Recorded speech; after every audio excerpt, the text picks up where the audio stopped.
What's up, guys? It is Modern Craftsman Monday, and this week Monday. Monday. That was good. We have there. Scott. People are probably going to complain about that. We have Scott Benedetti.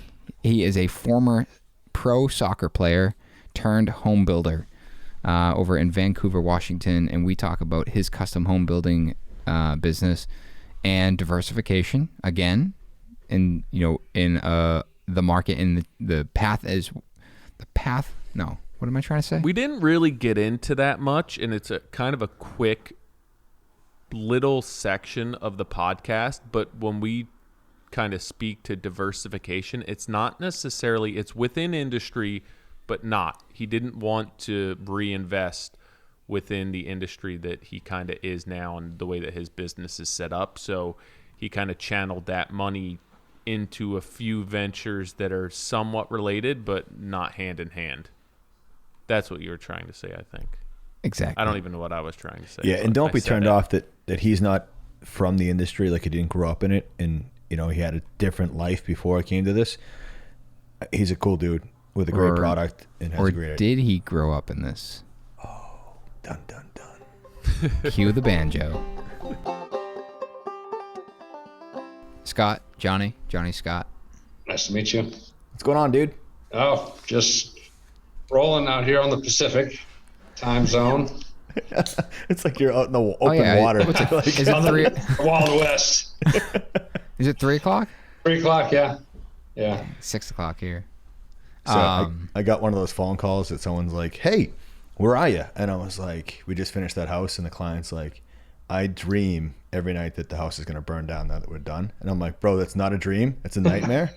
So he just called me and goes, "Yo, where are you?" And I'm like, "I just walked in my door. Why?" He goes, "I got a check for you." I'm like, don't ever start a conversation the way you just did it ever again with me. I always, I live in an area where we've done a lot of houses, so I'm pretty close to clients, and phone call on Saturday at 7 o'clock in the evening. I'm like, oh no, what is it? Right. What's happening? Scott, we just talked to Andrew Patterson about this, and so you brought it up, so I want to dig into it. Okay. So he talked about getting the phone calls, and you just made the reference that you built a lot of houses in the area that you live, and he made that same reference that I think John, correct me, I think it's like 380 homes in this one area. Does it matter? After like 10 hundreds, like, right? Like seriously, it's not the difference. The impact's the same.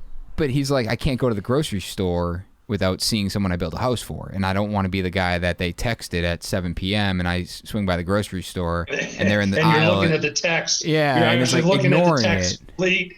and they're standing down the aisle, yeah.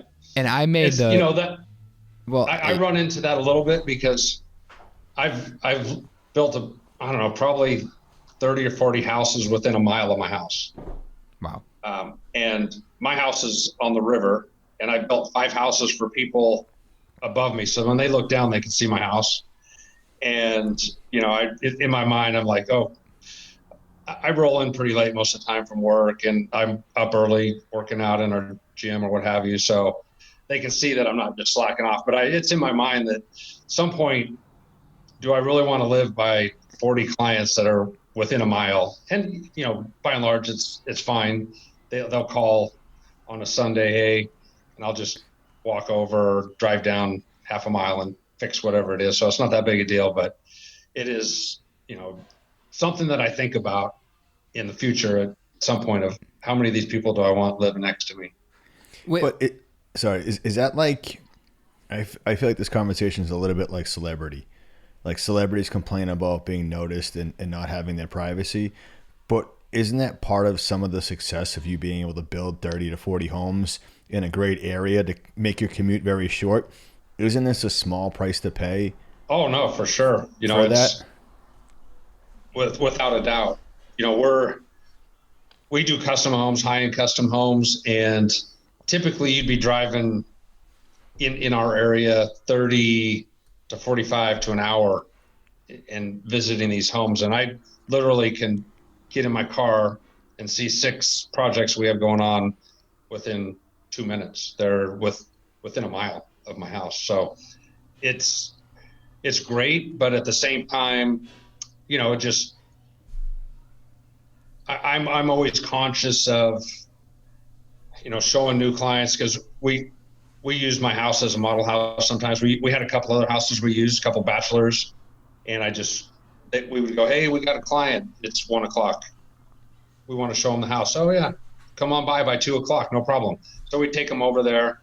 So I use my house like that now, and I don't tell anybody that it's my house. I bring them through, and you know, I talk as though it's somebody else's house, and then once we decide to build for them, I'll let them know. But how do you get around the family photos? To know that it's my house. I don't really think we have any photos up on the wall. You know, my kids are older, so we don't have little refrigerator pictures and that. So they catch it. And you're like, no, that just came in the frame.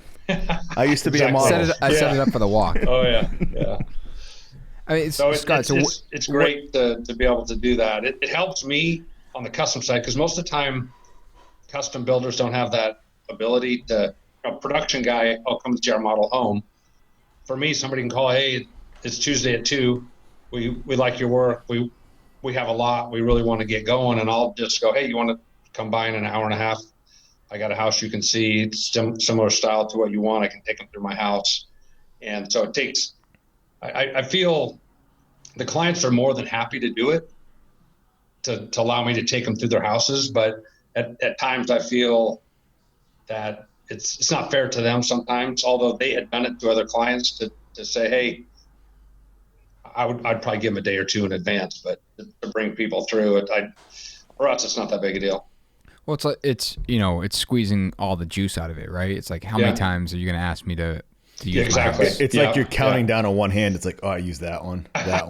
All right. Well, the cool thing, the one guy's a bachelor, and his house looks like his pantry literally had a bag of potato chips and some refried beans in his pantry. It was like, you know, 6 feet wide by 10 feet long, all cabinetry in there. And he had 3 things in there. So his house was immaculate at all times. And so I didn't feel bad to say, hey, I got somebody want to see your house. And he said, no problem. So I'm able to do that now with my house, which works out good for us. What is your stand on, so the question I want to ask is, what is your stand on communication? And I'll preface that because, you know, in talking, when we talked to Andrew, I had said that I was separating my communication from my clients after hours, where it got to a point. But as we talked about this, we started really digging into the root cause of it. And the root cause for me was when you get that bad text where, I stopped by the job site and such looks like crap. And it's like, well, that's because it's not done. Like, I don't need that text at 6 a.m. on Sunday. Or a frustrating text. So it got to a point where I said, I'm going to separate myself. I have a second phone. My work phone's off. Then I was faced with a client that we did a really substantial project for and spent a couple $1 million, and that didn't sit well with them. Mm-hmm. It's like, well, what happens if something does happen? Who do I call? Like, it doesn't need to be you, but I need to have someone that I can call. And Andrew basically said, no, it's, you know, this is it. If I'm going to be working for people that spend millions of dollars to work with me, then my phone's on. So I guess that's my question to you is, what is your stand on the communication and what you deem is acceptable? Well, you know, I'll take a call at any hour. The ones that, and you kind of feel it out through the project. You got, you know, I can remember back maybe 6 or 7 years ago, I'd get these texts like at 6 o'clock with a few swear words and some choice words. I'm like, oh, what's going on here? So after a few, I was like, this is so weird, because he's so nice in person during the day, just great guy. And then it turned out that like 5 o'clock comes and he has a few cocktails and then he starts texting. So I was able to decipher it, and, you know, I rolled with it, but I try not to take a call on Sunday. I'll look at a text, but if it's non-essential, I don't answer it, but I try not to. But other than that, it's, you know, late at night, early in the morning, I'll do it, particularly if it's something serious, but my phone is on all the time. Right. My guys, all my staff, not the same. They're, you know, they kind of shut down once the day's done. but for me, they all would contact me anyway if they couldn't get a hold of them. So to me, it's kind of part of it. It's not the best part of it, but it is part of the process. I mean, Nick, didn't Andrew really put it in perspective when he said you're losing your connection to the client? 100%. And John, you beat me to it, but sorry. No, that's right. I can take it back. Puff, edit that out. I thought about it really hard that whole week, and ultimately I made the decision that I needed to be the one in control of what I was responding to, like Scott, you're saying. And I reached out to that client. I said, hey, I know I've left you on the hook with this. I want to let you know that my policy has changed and my phone will be on me. You guys have been a fantastic client. We have a great relationship. I would hate to hurt our relationship as homeowner builder because I didn't answer my phone when you absolutely needed me, and it's the least I could do. Did you give them? And I would say that, you probably are 80% plus of your clients. It's a pleasure talking to them. Right. The phone calls are cordial and appropriate. And then you got a few that kind of wreck it for the rest. And that's what it came down to, is that I allowed in the reality 2 people to ruin it for the 100 projects that we've done. Yeah. And it's I always unfair. look at that is this one either transaction or happenstance or client or procedure, is that the norm or is that an anomaly? And right. You often think these one-offs are the anomaly, and your mindset changes when in reality it's just an anomaly, and all the other things that are going on are fine. That one thing just changed. But I also think business. I also think a lot of it is like if you get a review that's poor, it sticks with you. But if you get like a motivated comment that's kind of backing you up, you kind of almost let that slide. You're like, oh, I know, I get that. But then you get that negative one. You read it real quick, same as you would a positive one, and then it stews with you. So it's weird that whole compounding thing where it might be a quick text that's almost nothing, but yet it lingers with you all weekend. Right. I mean, Nick, you and I talking about this weekend. I had a client hit me up, and it was, we had promised something that I wasn't aware of, and I'll make right on it, and we'll do it. It was, hanging a couple of TVs that had taken down because we repainted something, but it was like just the anxiousness and just honestly the hyper cycle people get into. Mm-hmm. That's like, how do you, as like, I think of like a police officer or like a referee or any of those guys, you're there to diffuse it, not compound the situation. So to Nick, to be aware of that text at whatever time it is or a call and to field it, I want to be able to get that, take it in, absorb it, and then diffuse it as soon as possible. Not so much if the house is on fire, which is that kind of far-reaching craziness. Sure. But if it's anything, meaning, hey, I just bought this house from you, or I just did this renovation, what's this thing? I want to be able to do that, because that's that moment when you answer that text and you answer that frivolous question, that's what people will talk about. Right. It could be 9-12 months of work with them. It's that text on a Saturday or a Sunday. Right. And I was worried about the opposite, where it's when that text came through and I didn't answer, and it would ruin the relationship of 14 months of greatness. Which is crazy. So if anyone's looking for an extra phone, I'm selling my old number. I meant to ask you earlier. I thought maybe you gave them the bat number.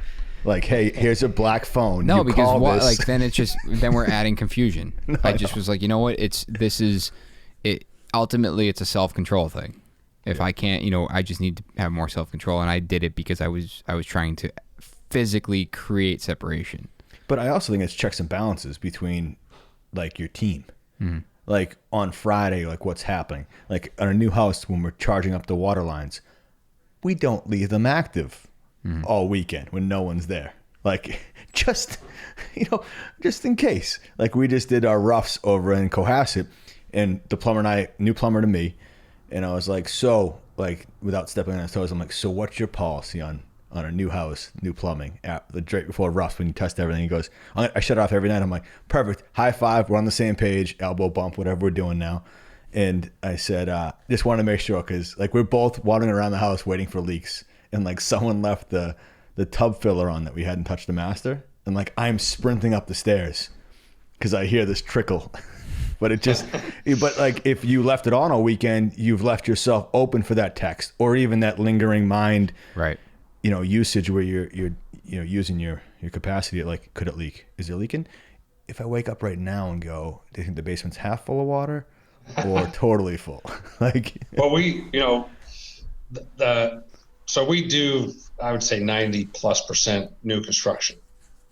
So we were doing our trim out. House is almost done. House is basically done. The plumbers go through, they connect everything up. And I think it was a Friday. I'm pretty sure it was Friday. So before they turned everything on, we scattered through the house, all of our people. They turned everything back on, made sure there's no leaks. Before we left, we walked to every room, checked under the sinks, make sure there's no drips, make sure there's no issues. And my guys are leaving out the driveway, and I get a call. So I didn't leave. I get a call to take the call, and I'm talking, and I can hear something. And I was like, are they washing the driveway? So I go around the corner, and I look in the master, and the water's coming into the master. The house is done. And just so happened, this was Friday, like at 5 o'clock. The filler for the tub, the line popped off and squirted water in the bathroom, came out into the master. And fortunately, we were there and we were able to shut it all off and shut it down. But I mean, I couldn't even imagine what that would have done for 3 days running like that, because it very easily could have been that way. So that's where my mind goes. Like, like you said, that 7 o'clock text to that call, I'm like, I don't know what it is, but my mind races through the 15 things that it possibly could be. So I can field that question like, hey, so if this leaks, so that's probably this. I don't want to add panic to the situation. It's like when your young kid falls on like asphalt and you react like a crazy person. Guess what? They're going to cry and make it more of a deal. But if you're like, what's up, dude? And they're just like, all right, I guess it's cool. You don't have to react to it. But like even today, we're renovating this house that was freshly renovated, and we didn't know what was in the walls. Like everything we've opened up has been dead bodies, as I put it. So we literally turned the water on. I stood in like the first floor. He was down in the basement. And sure as shit, there was a leak in the dining room like bar that we removed. Like, so we must have removed some baseboard that had a finish nail in it. So because this place was pressurized, was an active house before we got it. Had no idea. We were like, we only affected these 3 rooms, so we don't have to worry about these 3 rooms. It wasn't even something we touched. We just shut off these 2 things, removed the cabinets. It was leaking at the floor because there was no plate. So it must have been a piece of baseboard that was shot, and we removed that baseboard, which then created the hole. Man. Nuts. I love this business. I don't envy a plumber. That there's so many things. I mean, that's probably your biggest concern up to water being done is water. I don't know. I mean, electrical, like I would never pay the cheapest price for electrical work, because I totally agree with you with the plumbing part, because water's the biggest problem, but having poor electrical that you have to troubleshoot afterwards, by the time you sniff that out as a GC or anybody, like when you see it all roughed in, unless it's something flagrantly awful, the way they, put the whips or how they did stuff with it, that you don't know. Yeah. So it comes down to when you're closing out and things don't work. Like this weekend, we got a text. We just finished that big one, 12,000 square feet. And he's like, I got a text on Sunday, which I love. And he was just like, hey, the wall sconces in the family room don't work. I'm like, they're probably missing bulbs.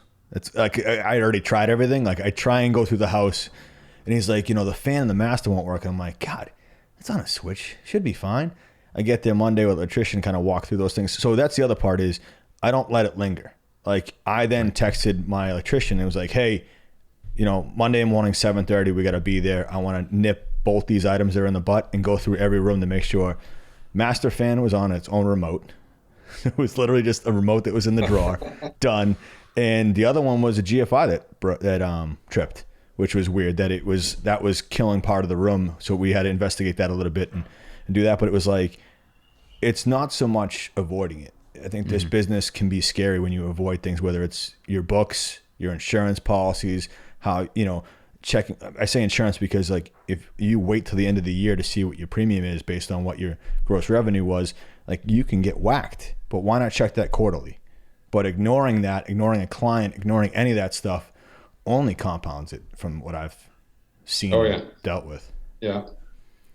Scott, you said, a lot of times, a lot of these big custom homes, people are driving more than an hour for, but you've built a handful of them within 2 minutes of where you live. What contributes to that? Because I think a lot of people listening to this are, including myself, our jobs are pretty spread out. And to be able to say, hey, I'm going to work here and 1 mile around this area, I mean, there's, it's a fairy tale. What kind of led to that? We've been very fortunate, for sure.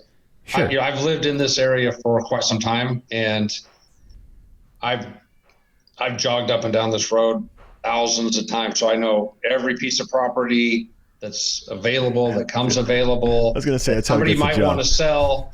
You just running shirtless. Just, hey, who needs work done? So they all know me. I have my signs rep. They know all of our work. So we usually get first crack at anything that's available, and we have clients that are looking. So if something comes up, we can put a client with a piece of property, and so that's a lot of it. And I really made a conscious effort to say, I just want to build in this area. It's a nice area. It supports the kind of stuff that we do, and I'd like to build a lot of houses here. And fortunately, over the past, 10 or 15 years, we've been able to do that. So 15 years ago, you built your first house, roughly? Yeah, I think I started in early 2000s, maybe 2002, and kind of started doing some, I don't know if it was even a thing back then, flips, get a house, fix it up, and then sell it. What led you to that? Why did you want to flip a house? It was more about just wanting to do some investing. So, get something, put some money into it, build up equity and sell it. So I had done that, and then it just became competitive and more difficult to find the projects. I would start late at night, search all the new listings, put offers in, and there's just a lot of competition. So I then went into doing some smaller specs and then larger specs and then custom. What was your day job when you started? I played pro soccer for over 15 years. So when I was kind of winding down, I started doing this on the side. And, when I was in college, I had done some framing in the summer. So I'd come back, and some of my friends I went to school with, they had framing companies. So I'd frame during the summer. I had another friend, his family had excavation companies. So I did that while I was in high school in the summers. I was around it a little bit. My father was a general contractor, commercial general contractor. I never worked with him, but so maybe it was in the blood a little bit, but I always was, I just loved working with my hands. And as a soccer player, the whole time I was, playing, it was an easy life, it was fun and all that, but I always in my mind wanted to have a business. I didn't know what it was at the time, but I had always envisioned having a business when I was done, and I went to college got my degree in business and was able to put that to use once I was done. See, that I was going to ask a question, but you just said when you were playing soccer, you had the easy life. And my question was going to be in regards to how are you balancing a pro soccer career and starting a home, flipping, and ultimately building business? So, well, this was, I was probably in my late 30s. I played till I was around 39. So I was in my late 30s. So I was, I probably would have played longer. Physically, I probably could have played longer. Mentally, I was probably done. Mentally, I was ready to move on. A lot of travel and uncertainty for my family. Basically, my whole career. It's not guess business is the same. There's a lot of risk, but at the same time, you're in control somewhat of that. Whereas in professional sports, you don't have any control of that. So it's an uncertainty, but I was ready to have control over some of that, I guess. Doing what you do now and loving it, I'm assuming, does it have a similar feel to doing something like a pro athlete as a soccer player? Like, I feel like I played hockey my whole life, and if I was 6 inches taller, I would be doing it longer. And I'm like, this would be awesome, and I love this. But at the same time, I love what I do right now, almost the same thing as I loved hockey. Like hockey, all I knew, I had fun. It was kind of like in my blood, and it was a talent. And now I feel like that talent is building homes and seeing kind of the matrix. Like you might see studs, I might see zeros, ones, and whatever, the X's and O's, where it just comes to me easier. And what's that like for you? Is it the similar? Well, in just what you're saying there, I think often you enjoy what comes easy. And you search your whole life for something that is easy, not because it's easy, but because it comes easy to you. Hockey, you loved it probably because you excelled at it, and same with building. You love it because you excel at it. Not everybody can do what you do or I do. It's and I always, probably my downfall is I expect everybody as a professional athlete to have the same work ethic, the same ability, same drive, the same strength, whatever it is. In my mind, I think everybody's the same as me. Same with building. I think, well, this guy, either employee or another builder, this is all comes natural. And I think if you really enjoy something, because it comes natural, and you're probably in your lane of where you should be in terms of your occupation or your hobbies or what have you. But I think you nailed it right there, is that with being on a team at a high level, you also don't want to be the weakest link. It didn't come super easy to me. It was something that I enjoyed working hard at, same as what we do now. I enjoy to be challenged by the next design, the next project, the next client, whatever that might be that challenges me. But also, you nailed it. Like, I never want to be the weakest link. So yeah, I want to make the environment where I say to my guy, John, it's like, hey, take a picture of that butler's pantry where, all the cabinets are in, all the tiles done, tile right down to where the tops would be. So that way you show that picture to whoever it is that's doing the metal tops and go, hey, you're now the weakest guy in this situation. You paint that picture without sending a text going, hey, you're the last guy to do this. That's kind of insinuating that situation. I want you to paint that picture and go, hey, look what else is done here. Do you want to be that guy that's not executing this? So I think that maybe that sports mentality or whatever is that I never want to be the slowest guy, last guy coming in. But I also drive that way at work where it's like, hey, all these guys, no one wants to be the weak link on that whole project and go, oh, sorry guys, I'm holding you up. Like, and that's a great culture to create. That's something that stems from you, the owner of the company. Creating that culture is amazing if you can do it. We do some stuff in-house here. Mostly it's subcontractors, and some of the subs are small. Some of them are bigger, and you're working with different guys at times. But trying to create that culture is huge in the success of the company. Scott, how's the team made up of? Well, like, what's the team made up of now? We have a couple of project managers, a couple site guys that do various pickup work, and the project managers manage the project, so they are dealing with the clients.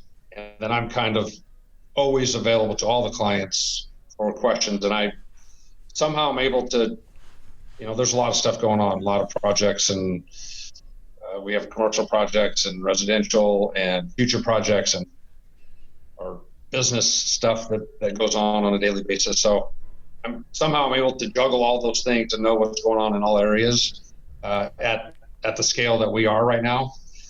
And so clients come to me and ask me questions, but my project managers are good at managing the clients on a daily basis, and probably more of a 30,000 foot view of what's happening. So a couple project managers, like 2 or 3? Yeah, Two. And two project managers. And then how many projects do you have going on? I would say we have probably 8 right now, but 4 are new and 4 are finishing up. So we have somewhere between 4 and 10 going most of the time. Also known as the perfect storm. A big factor is 6 of those are within a mile of each other. So it's almost like a subdivision deal, So Right. where a project manager could visit 2 projects in a day, they could see all of them 4 times in the day because they're right next to each other. Is a huge benefit to us. I think that's key to note, because it's, when you don't have the luxury of being a less than 5-minute drive, managing 2 projects that are half hour apart is much more difficult. Oh yeah. And we're very, we look at the project every day, talk with them every day, very involved in the process with all of our subs. And so they're not building their house. They're not building the house. We're responsible for all that stuff, and we want to make sure that everything's done how we want it. So what's that process look like? You mentioned some new projects coming up. There's obviously pre-construction. You're working with the client. You mentioned finding land and helping facilitate all that. So you're really, your target client is essentially someone looking to build a new home somewhere. Yeah, exactly. And they're coming. And they can be, we do a lot of projects we're in Washington, which is no income tax. Across the Columbia River is Oregon. They have income tax, 12% or 10%, whatever it is. So we do a lot of projects for clients that are coming from Oregon, drive across the Columbia River, which is a mile wide, and now you have no state income tax. So we have a lot of those kind of clients, and where I have access to the most land, it's on, within 100 yards of the river. But why do you have access to all that land? Because I've created that for myself, I guess. Having lived down there and made an effort to know everybody down there, and made it known that if anybody's going to sell, talk to me. And then every once in a while, somebody's, builder sneaks in and does a project. And my goons down and have a chat with them. No, just kidding. That was awesome. But it is a little bit of a joke amongst the builders. Like, they come down and they'll say, hey, we got a project. You're not going to send somebody down to whack my knees, are you? Cut all the extension cords, kill the temp service. So obviously building that reputation of, you being the first one that they call, having access to all this land, what is your market saying as far as from a competitive standpoint? Are there a lot of other guys doing similar projects to you, or have you trying to set yourself up into a class that is less competitive? Well, there's 2 ways to look at it. In my vision of what we do versus other people and what the client sees. And I'm sure you guys run into it. Let's start with yours. Let's start with your vision. I think we do probably better than anybody a custom home. That's a client wanting custom details of whatever that is, figuring out a way to solve that problem. Because we have the experience doing it and the staffing to do it and the subs that are used to doing it. We just have created that culture. And do you think that a lot of that is attributed to being, what some call as a yes man? Being, they're coming to you with these creative details or whatever the case may be, and it's a yes.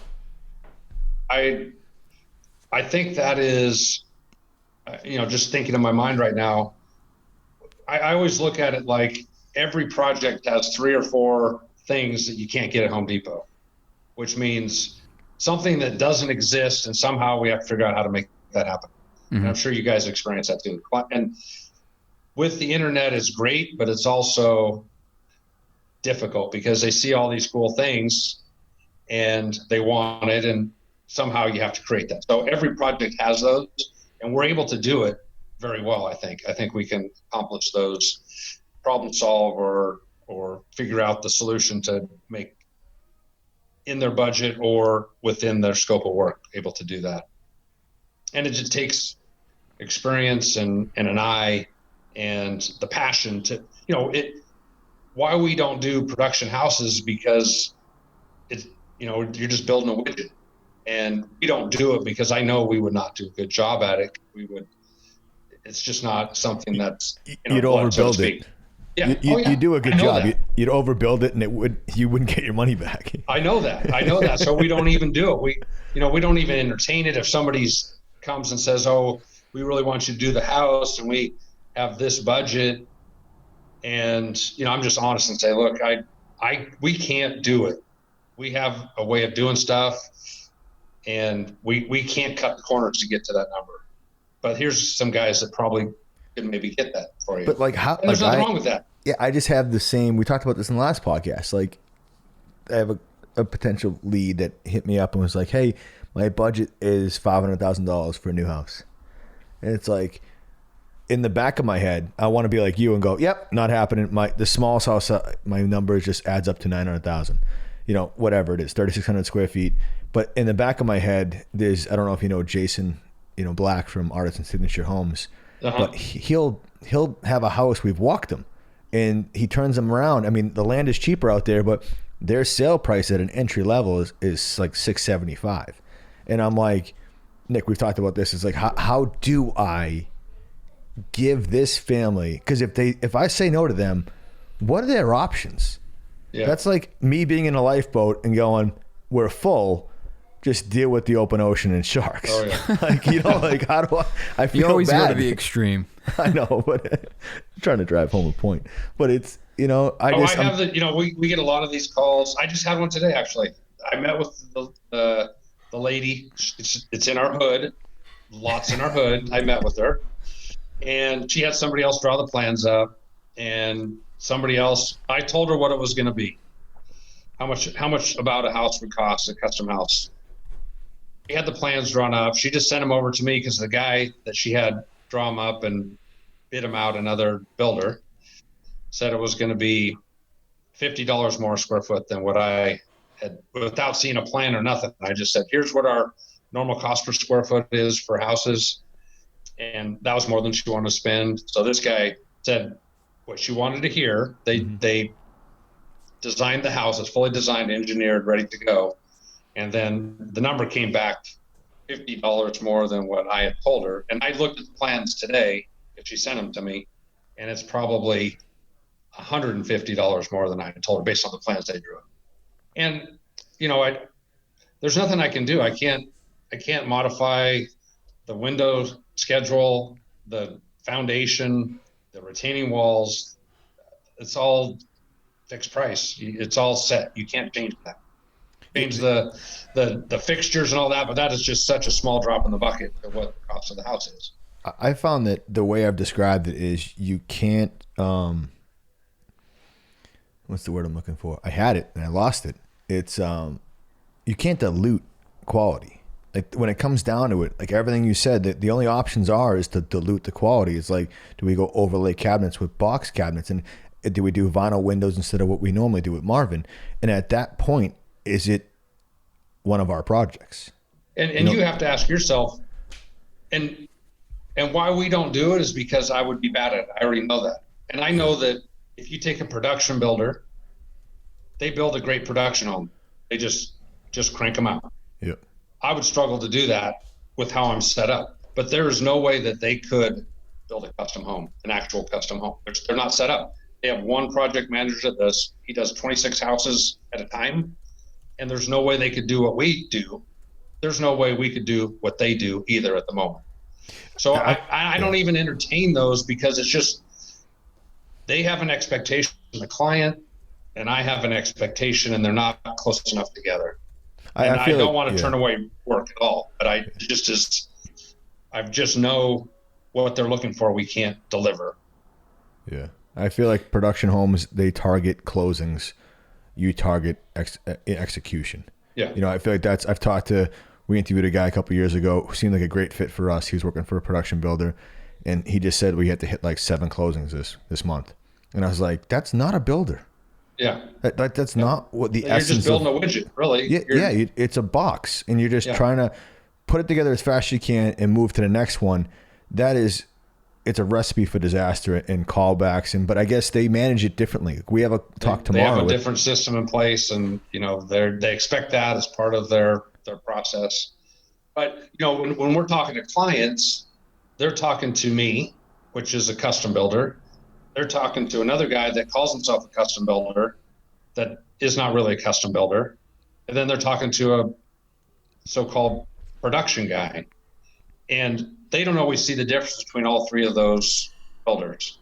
And so it's my job in the meeting to articulate to them, what is the difference between what I'm going to create, what the quasi semi-custom guy is going to create, and what the production guy is going to create. I have to articulate that to them in a meeting. If they understand that.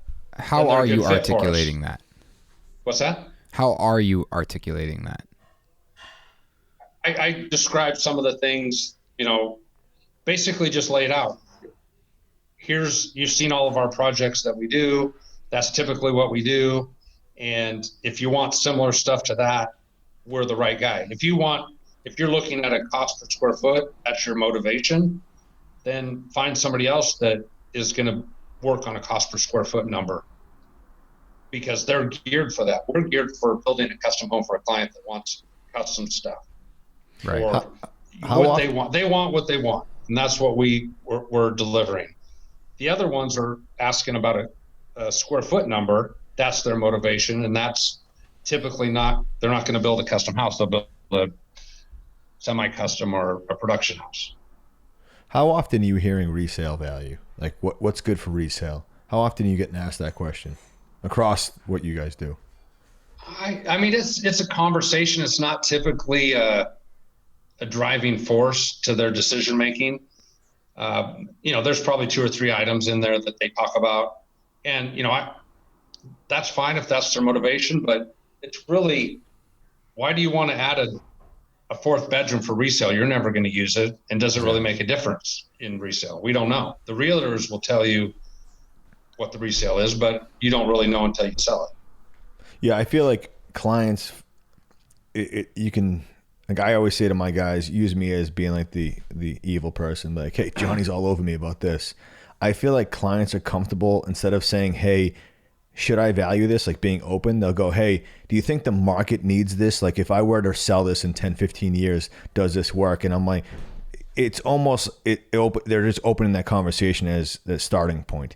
Like, hey, I just had a conversation with a house we're doing in Weston and starting in October, and they just sent me the drawings. And they were like, what do you think? Is it work? Are you seeing anything that, in all the houses that you build that would hurt us? And I'm like, no, like the fixtures all count, like the walk-in closets. They're like, how about bedroom size? And I'm like it's, as long as it's cozy, you're fine. I mean, most bedrooms now are smaller because your walk-in closets have more of a build-out capacity, so you're not doing dresses and all that stuff. So you're really just sleeping in that. I go, if you're ever going to read a book, it's not going to be in your bedroom. It's going to be in the study that you have downstairs. Or, that, you get me? It's really, I find it as easy of a conversation as like other builders that you talk to, and I need your advice. And then you tell them, I just did it yesterday, and I didn't tell them anything that they didn't already know. It's the same as the client. It's just they just want, same with, a lot of our clients have a good vision or idea of some of the design features in a house, the countertops or how that all goes together. They're just not confident in their decision-making process. And you provide that sounding board to them of, whether it's on the design side or on the resale side. Obviously 10 years from now, the market's going to be different than it is today. And historically, if you look at it, it's going to be more valuable than it is today. But 10 years from now, it could be another situation like we have going on right now. You don't know that, but we had one client. It's kind of funny because we told him he built like a 3,000 square foot house, which is kind of small, had a pool, had a huge barbecue, 2-bedroom, unbelievable view. And we tried to tell him in the design process, add another bedroom for resale. He goes, I don't care. I'm never selling this thing. I don't care what the resale is. Okay. So we built it. It was great. And this was probably 6 or 7 or 8 years ago. And right when we finished, he had some marital issues, and then he wanted to sell his house. And so, he had no idea that he ever wanted to worry about resale, but you never know when that day comes that you might have to. Sure. And I think it should be a consideration for, Sure. but like Johnny, I hate when it's a driving factor. And, oftentimes the conversation, because it's come up a handful of times recently, and the way I kind of look at that conversation and bring my thought to it is, okay, this renovation, you can't put more than $600,000 into it, because if I do that, I'm going to have more money into the home than the home's worth, and I don't want to be upside down when I sell it, if I decide to sell it. You're right. Yeah. And I always swing it back around. I'm like, well, let's switch that around. What if you don't sell it? What if you stay here? I mean, ultimately you scale back. Say you chose not to spend an extra $100,000 because the market told you not to, and then you stay here and you ultimately end up regretting that decision. It's like, instead, everyone always considers the worst. What if I go out of business, or what if COVID destroys me, or all of these things. But the argument is, what if it doesn't? What if you don't sell your house, you spent the extra $100 and you end up loving the home, and now you love the home, you spent the money, and the reason you don't sell it is because you built it exactly the way you want. And what do you want my walkout song to be before I start my video? I'm thinking either Enter the Sandman or maybe Iron Man. Do we have rights to those songs? Those are good ones. Yeah, I definitely don't think we can play that on the podcast. Right. There he is. Yo. Sorry. Busy day. Working hard. My wife's gone, so I have to get home and do the routine. No worries. Well, how are those shoulders, bro? Not bad. I was just doing floors today, so. Scott, I'm Tyler. Hey, good to meet you. How's it going? He's the hype man. Great. All right, guys, pick up where you were. I was listening for a little bit. I just think that, that's a conversation I'm trying to have a lot with our clients, where it's like, let's just ignore the market for a second. Are you willing to sacrifice $50,000 right now for a fictitious, possibility that you might sell this in 5 years, where it's like you spend the $50,000 and for the next 5 years you absolutely love your house, where the other side is you don't spend it and you regret not spending it, and then your life changes and you decide to stay here forever. But there's that, it's not love it or list it. It's the fact that some people think the grass is greener on the other side. And I've had this conversation way back in the day where we were doing a house in Canton, and what they wanted to do was knock the garage down, add a family room, master suite, all this, and then we did the numbers. You would price yourself out of the neighborhood. It is good to go into that situation for that renovation knowing that question's going to come, meaning, hey, but you have roots here. You've been in this house for 10 years. First off, you're not going to really want to move to a new neighborhood, because the promise of that house working out, that house will have its own, bundle of issues and concerns that you need to sort out. And who knows, your neighbors might suck. So understanding what it is that they love about that house before you get into it, and then dialing it in from there, is kind of the most crucial part. Meaning, it isn't always green on the other side. It's really what works for you. Does that house really work? Should we do this? And if you really enjoy this neighborhood, then we should. But knowing, whenever we did renovations that way, we would always have that conversation. It hasn't come up lately, but yeah. I think it's important. We run into it all the time because our clients are getting custom construction loans, and it has to appraise out. So, it's a balancing act of the client needs to have the house appraised so they can get their loan, and what is it that they really want. So there's their intrinsic value of the house. You get value of living in it, and there's not always a financial return short term in that. You want $200,000 worth of audio video that may or may not translate on a resale, but now you have exactly what you want. So there is a value to that. It doesn't always translate, but we run into particularly all the stuff that I do is custom. So there's no sales, and it probably works the same out there. You have comps that dictate the loan amount based on the value of the house. And because we do a lot of high-end houses, they're all custom, they don't sell, so there's not a comp for that. The banks won't see that as a comp. Yeah, they don't see that. So, if somebody's going to do a house and we'll just say the number's $2 million, and the bank comes in and it's only 1.8. Well, that's because that's all they can comp it out at. And I have to say, well, that's all they could value it at because that's all they had to compare it to. Because there is no comparison to a new constructed house with this view on the lot. It's not in the subdivision, it's unique. So I have to do a little massaging of that conversation, because the appraisal is always an issue for us because they're big numbers at times, and there's just not a lot of newer stuff that's sold around here. So besides stuff that you built? Right. We had the same issue. Well, it's all custom, and we can't use those for comps. Yeah, and we had that issue. Yeah, I'm almost tempted to do a spec so I can sell it and then create my own comp, but you won't. I dare you. Yeah. For someone that's never been in that situation, what is that conversation with the bank? How are you then going back to the bank proving that house with that view is actually worth $2 million, not 1.8? Like, is there a formal process to that, or is it more casual? There's a formal process to the appraisal process, and the best thing I can do for the clients is articulate to the appraiser what's actually going into the house. And fortunately, they've done a lot of appraisals for stuff that we've done, so they know exactly what that product is. And they can recollect, I remember doing the appraisal for that house when it was done, very similar finishes. So just like a client coming up and saying, hey, what's it cost a square foot for a house? Well, there's a lot that goes into that answer. And same with an appraiser.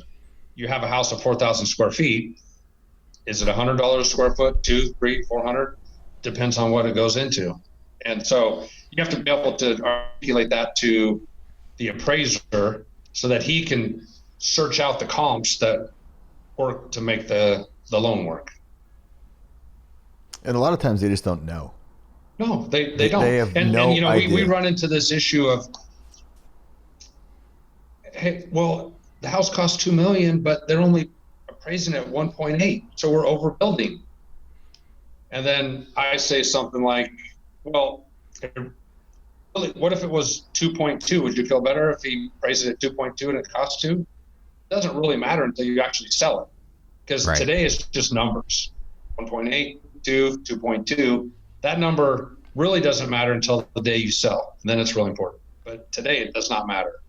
And it's just like, I don't know if you guys were operational in 08, but the values just plummeted, and everybody got panicked because their house was 400, now it's 200, and their 401k was $1 million, and now it's 500.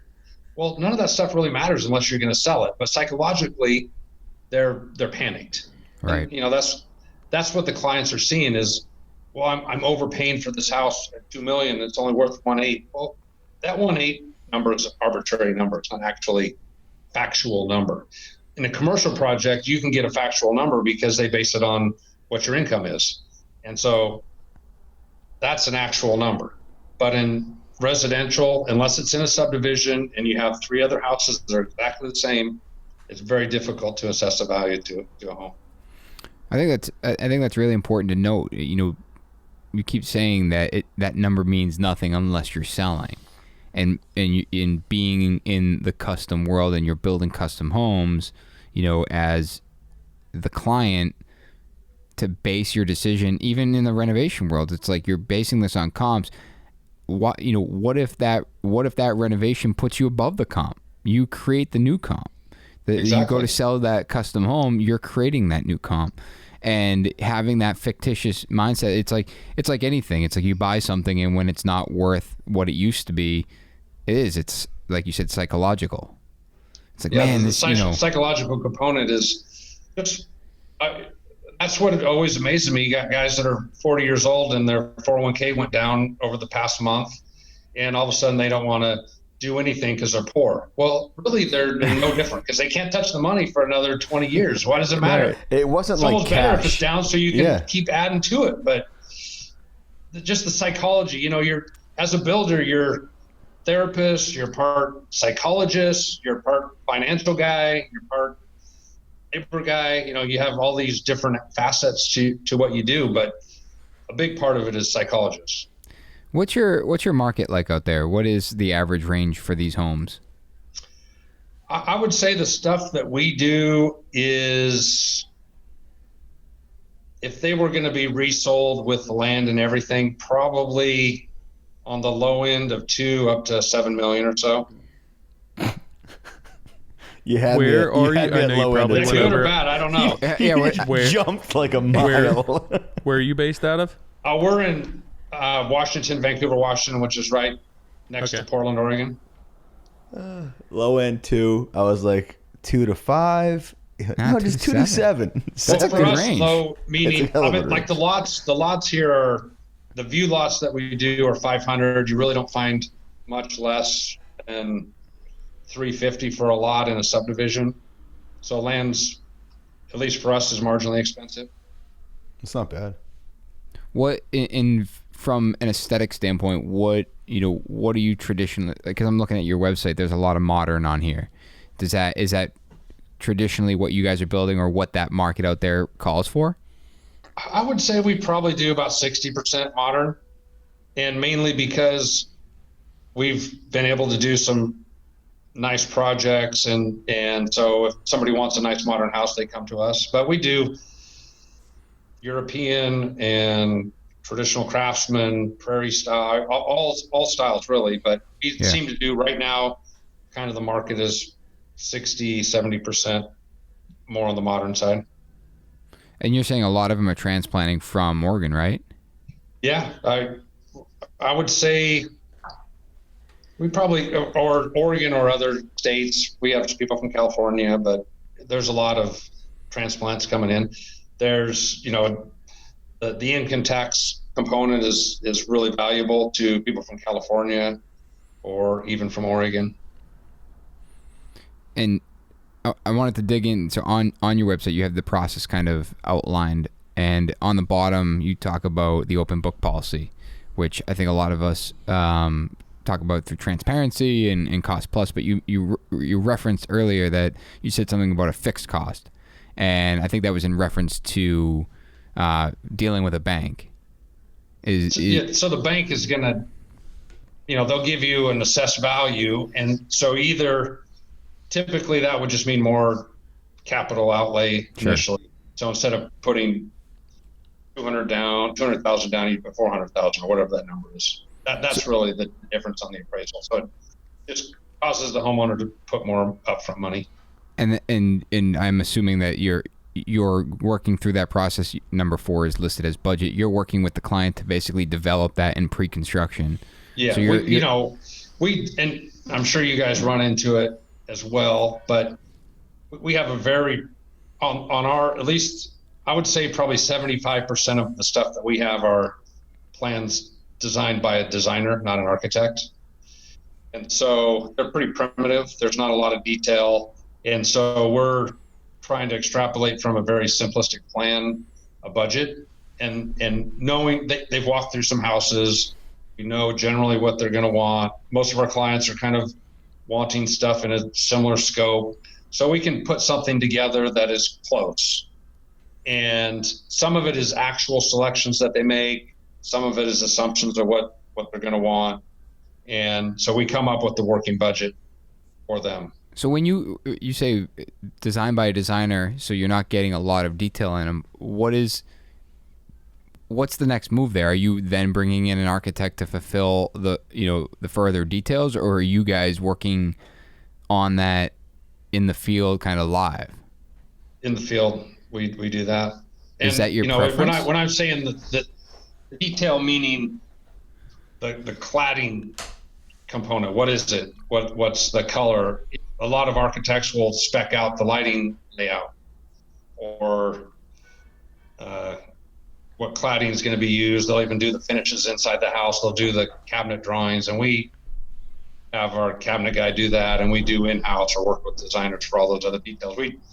But we also work with architects and follow those guidelines. But I would say most of our stuff is done by designers, and they trust us to implement what they want without having to have it drawn up first. So I think that's where I battle. I've been in the position where we've taken projects on where there's only a designer, and there's in a lot of our projects there's an incredible amount of detail in it, and they want to work through that. And I've found that trying to do it, on a whiteboard on the project or drawing up on the wall, like we can work through those details, but there's no cohesiveness to it, where it's like bringing in someone to help sketch or draw those drawings has always led to a more successful endeavor for us. So that's why. Who do you have stamp your drawings, Nick? We would for bring submittals. We would have an architect, like permitting and all that stuff. An architect. Okay. So they'll seal your designer's drawings if you're not using an architect. No, we don't need them. If the job doesn't require architecturally stamped drawings, then it might just be a designer. If we're getting into structural changes, then at the very least we would have a structural engineer run the structural calcs, and then we could work in parallel with a designer. But ideally, the situation is working with an architect to help work through a lot of those minute details. I can think of a number of times where we finish something and we stand back and it's like, all right, I mean, it looks good, but if we had drawn that and really thought this through, we would have known that these details would have matched up like this. And I think, good. My question to you is, I don't know how to say this. Go ahead, be me. No, I was wondering what it was. You shaved, huh? I did shave. I look fatter. You look younger. How much of it? Like a little kid. How much of it, Nick, do you like? I think of it as like we get drawings from our architect Matt, which is like 5 to 7 pages. That's it. Is he architect or designer? He's an architect, okay. But like we don't pay a premium for those prints because I can figure out a lot of those details. Sure. I have my own arsenal of details that I want. And Nick, he's giving you a limited amount of, similar to what a designer would do, but he's an architect. I don't need his boilerplate, pigeon returns because I'll do it anyways. And I'm not looking for the boilerplate stuff. No, and I get that, and I know you're digging in deeper than that, and I wonder how much of it is like I find that I have a harder part with the interior design part of it, where clients will want us to do a lot of those selection processes, where that can be delegated to a designer, where it's textures, 100%. All that stuff, and otherwise it's taken away from my bandwidth. Mm-hmm. I'm surprised that you don't say I can do those details, but it takes away from managing the project. You get me? Like, I can dig deep into this, but it's going to take us an extra 3 months to get through this. That's a conversation we've had. Because these details are going to take that amount of vetting with the staff we have. That's John, that's exactly why we will mention that in a project. If there's not an architect, we explain that that's fine, but the money that you're not going to spend with an architect is going to end up in management. So the same way, like if we get to a point where selections aren't being made, we'll bring in designers to kind of help alleviate that stress of making those decisions. Mm-hmm. We've done that with a T&M with an architect before. But do you think it's, since you brought in everyone else on staff, is it a good option if your stuff is going to be that intricate and that detailed to have a resource that's in-house for them? Yeah, to answer that question, I don't want to make this about me, but yes, that is something that we talk about a lot. And there's we've had a few people apply. One's actually a registered architect that wants to get into more of a project management role with an interest in actually being part, to help with design. And it's something I actually do think long term that we will have that in-house, where it's like we're jamming on a stair detail and we're sketching it on the whiteboard, and it's like, all right, I need that drawn up now. So then you're doing true design build for so many things because you're seeing it. But like Scott, correct me if I'm wrong. I need a footprint. I need a footprint that really works for you, and that's all I need, and I can go from there. You know, that's the most enjoyable for us, because what we found is we have a very good eye for exterior detail, and we work with designers on interior, or we do it ourselves. We're almost there of doing an in-house design team, and partly because we do it now for free. We'll go and meet for the cabinets and with the flooring, and so it's coming out of your management. Yeah, it's coming out of your pocket anyways. Yes, yeah, and so it just I've been reluctant to do it up to this point because and I'm sure you guys run into it. The designer always, I think of a good way to say this, but the designer isn't always budget conscious, so to speak. So when they make all these selections of Ann Sachs tile from Italy that takes 8 months to get here and it's cost $5,000 for shipping and it's $200 a square foot. It's now 15 months. $17 a square foot for tile install in your budget, and you're $300 a square foot. Well, that reflects on the designer, not so much on us. But if we're an in-house designer, then that reflects on us. So that was my reluctancy up to this point, but I think we can control that much better. We have a better eye of design and but you're budgeting component. You're pinned to be a bad guy in that situation. Yeah. Like the designer makes them fall in love with the Ferrari. Like anybody would.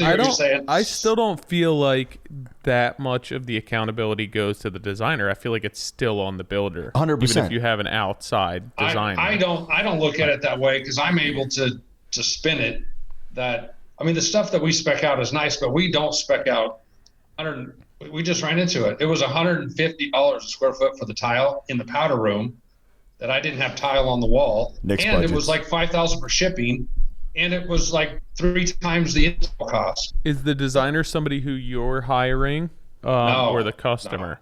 No. I recommend some. They hire those guys outside of me. I say, same with on the design process. I'll meet a client and we really want a house. Well, what kind of house do you want? What style? What's your budget? What time frame? And then I'll kind of team them up with a couple architects, and our designers are architects. They can select them. So I'm not saying you got to use this guy. I've given them a couple options. Same with the designers. I'll recommend a couple designers to them, and then they have the relationship with the designer. So why not take that? Why not take that through your billing process?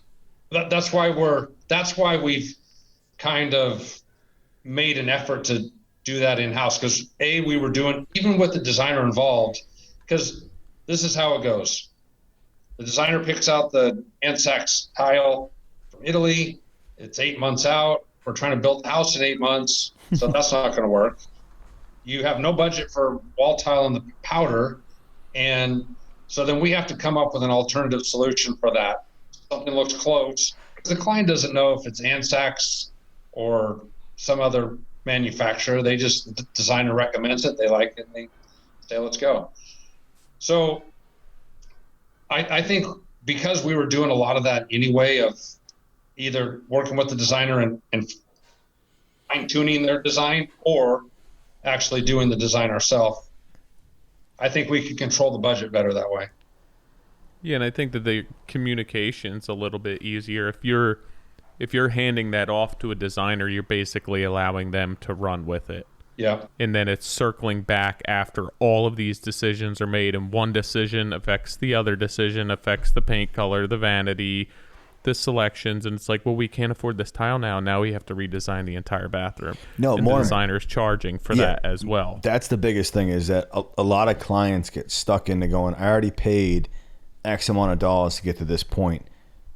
And they turn to you and go, can you finish this out for us? How do you make this happen? Then, because they don't want to go back to the drawing board. I always say, there's a story I say about this whole pool we did, the big one with the water slide, and I staked out the pool, and it was like you'd see something at a resort. It was like 60 by 40. It was ridiculous. And I staked it out, and I said, hey, can you come over to the job site and walk it? And I go, dude, this pool is huge. Like, are you having like everyone you know over every weekend? And he's like, Johnny, it is huge. It is. But it's going to cost me $30,000 to make it smaller. So where am I at the end of this? Like, I spent $30,000 to have it redrawn, or do I have a bigger pool?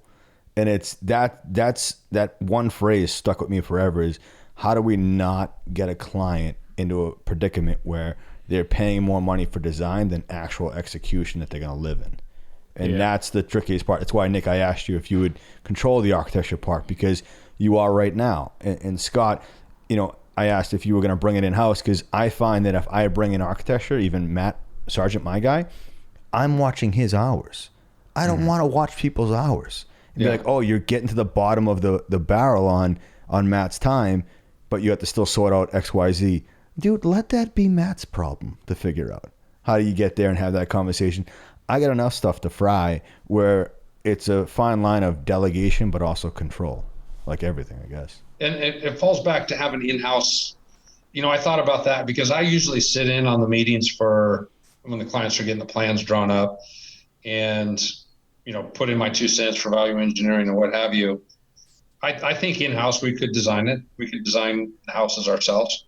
But then it also falls back to, puts a lot of pressure on us on the budgetary side, because I've said it's $300 a square foot to build a house before they even have the plans drawn up. And then I'm the designer, and I designed the house, and it's $500 a square foot.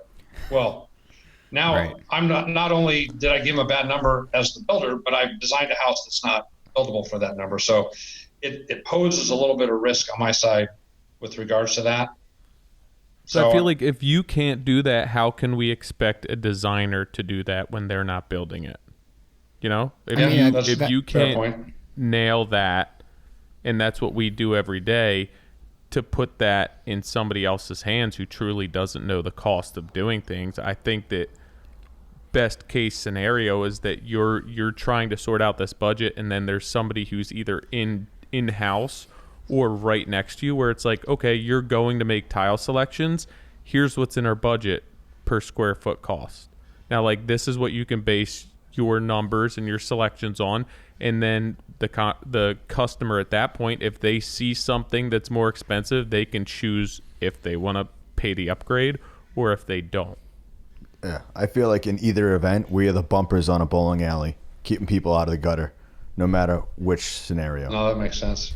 But getting, being involved early on, and that's, not letting it get too far and then pricing something. Yeah, I mean, we just did the one in Carlisle where they redesigned it, and I was like, hey, we're at this, for your having an idea, a pulse on what's happening. Scott, I think you realize building that many houses in your neighborhood that you're in, when people are going off reservation. Like when they're doing a glass package on a design, that's like, all right, normally we spend 45, that's 80. Just not even looking at having quotes come in.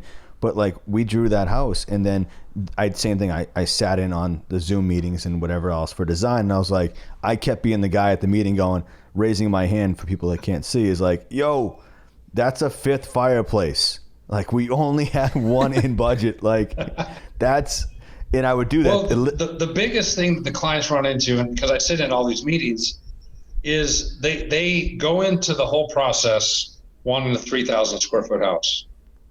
That's all we need. Then they go to the design process, and the house is 7,500, and they can't take 1 square foot out. Nope. That's almost every design. So, but most architects want to draw something bigger because they don't care. They don't even. It's easier to draw bigger than smaller. They go by a different. Yeah, their program's different. It's like, hey, what's my setbacks? All right, so we can go bigger. And then if you're not there to be like, no, you can't, because as soon as you expand that square footage, you're diluting the overall, quality you're putting into that. So our Carlisle build, we had the whole thing done, and I was like, yo, we took out. I'm like, hey, we can't finish the basement. Just day one. Day one, can't finish the basement based on the square footage and everything else and the quality you want. So then they did the design with Matt. They added the 1,100 square feet that was in the basement to the main floor. And I was like, How did you guys save anything? Are you trying to trick me? Like, it doesn't work. You don't get to take it and move it upstairs. So at the final day, the numbers don't lie. And I said you had diluted the number from, $425 a square foot to build down to like $315. And are you going to be comfortable with making these sacrifices when it comes to finishes that you will feel and touch every day? Or should we relook at how we take, like you just said, Scott, all these little spots that you now love, that's like this hallway in your master? Come on, it's a hallway in your master. Like, is that necessary? It doesn't need to be 10 feet wide. Yeah, it's like, 6 feet worth. How do we keep the ambiance of that design by shrinking it down? So when it was all said and done, and we shrunk it 1,000 square feet, and they didn't have to dilute anything, and it's really, you want the cedar roof, you want certain things, and we did value engineer. Do we go with the ultimates or the elevate, window styles, and that does affect your overall sizing you're allowed to do, which brings in natural light. So there's enough contingency. I guess contingency is a big thing we talk about. Is like Ben, my partner, asked me today, is like, should we put a contingency line item in the budget? Which I thought was a great question. Like at the very bottom line. What was your answer? I'm going to ask you first. That's how this works. All right. I tip it up there like volleyball. Tip it, and then you take it. We add it.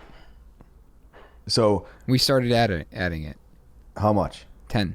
10%. Yeah, I think. And people have asked us to take it out. Well, it's so you're putting reality on paper for them. Yeah, I'm like, we should include a 10% contingency. No, we'll address it if it's needed. But I also think when people come to us, and the first thing I say to them is, hey, have a contingency. Keep it in mind.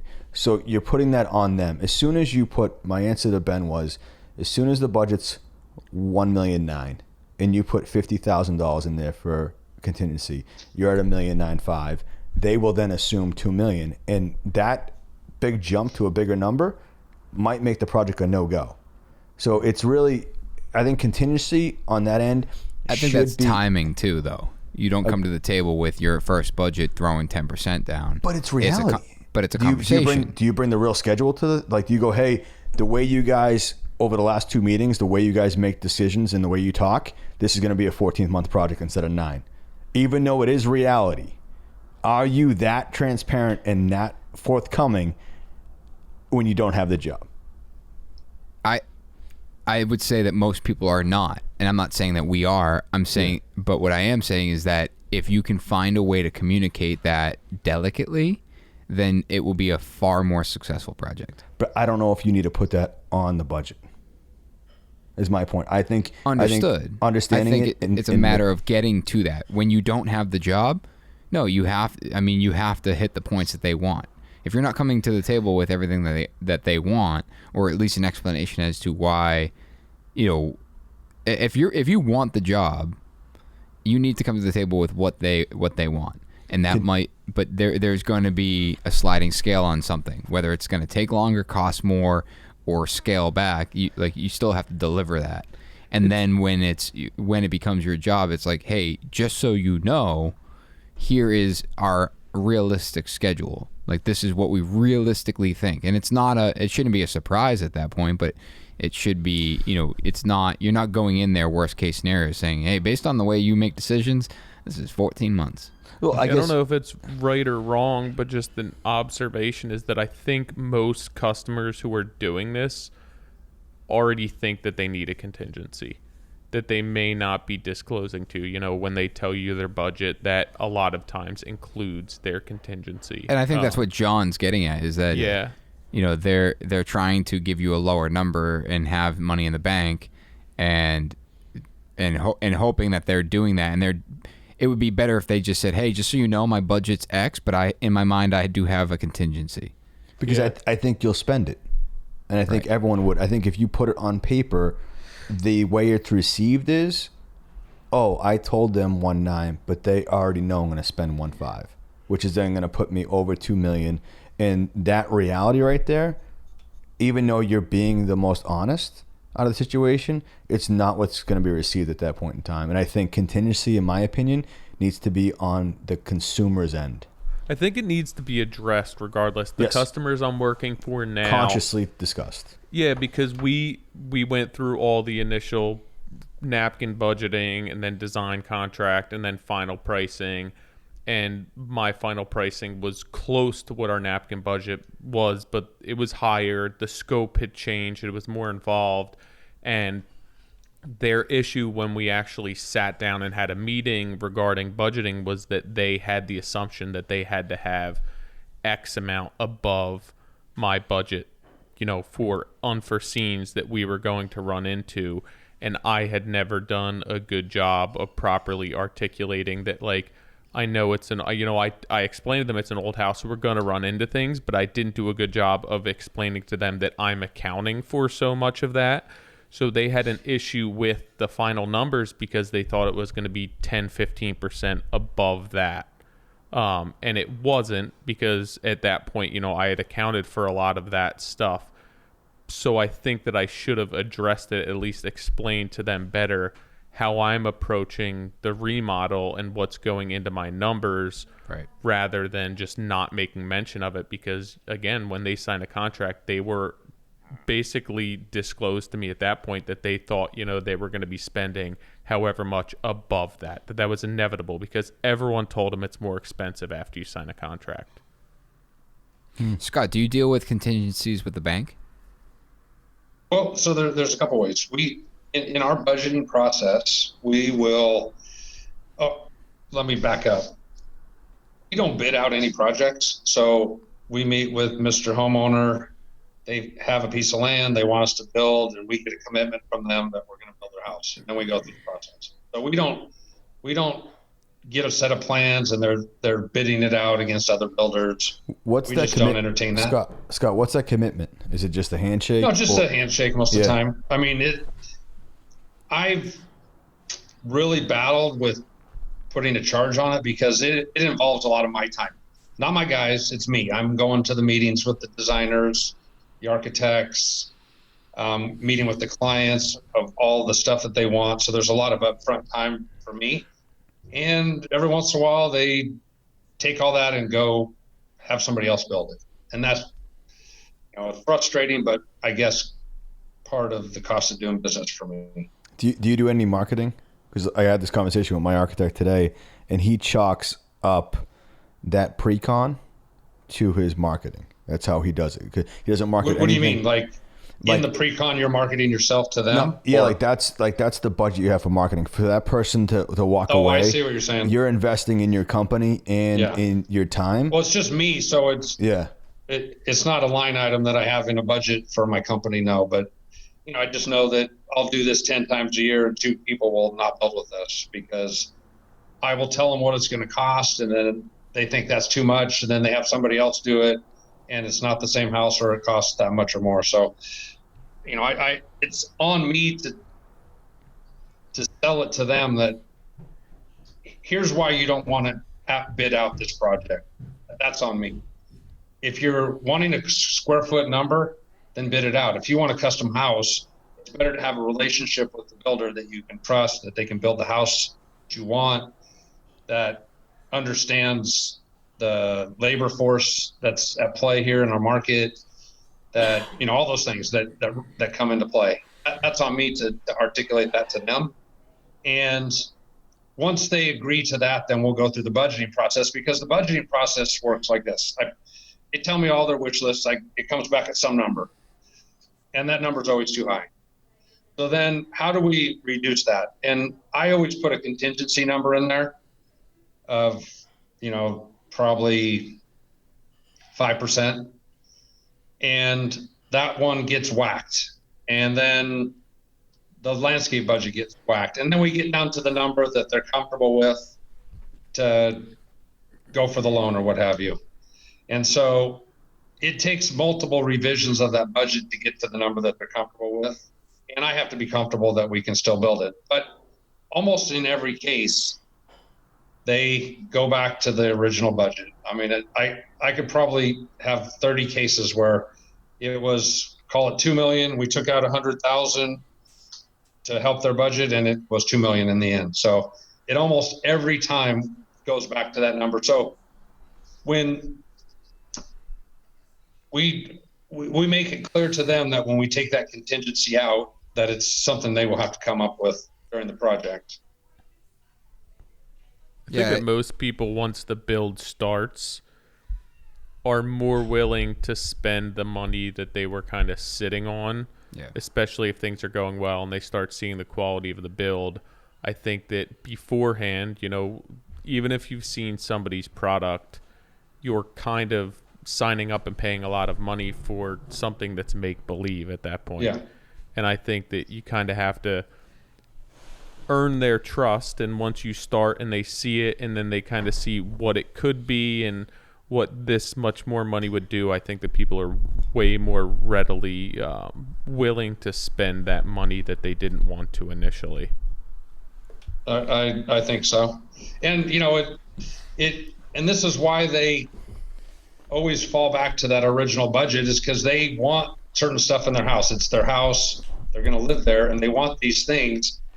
Then they take them out when it's not real. But then when they go to make their hardwood selection, and we have carpet upstairs, and they always wanted hardwood upstairs, and they pick hardwood upstairs, it goes right back to the original armor that we had in there. So it's really on them, but it's their decision. It's their house, and they make their selections appropriately. Yeah, we've had clients come at us for like some of the big renovations we've done, and they're like, "Oh, we have a huge scope," and then it's like, "Hey, break out the basement, break out the garage," and like I just see it. It's just a pricing exercise, so they're confident that they know that the number's getting broken down enough that it's in these different areas.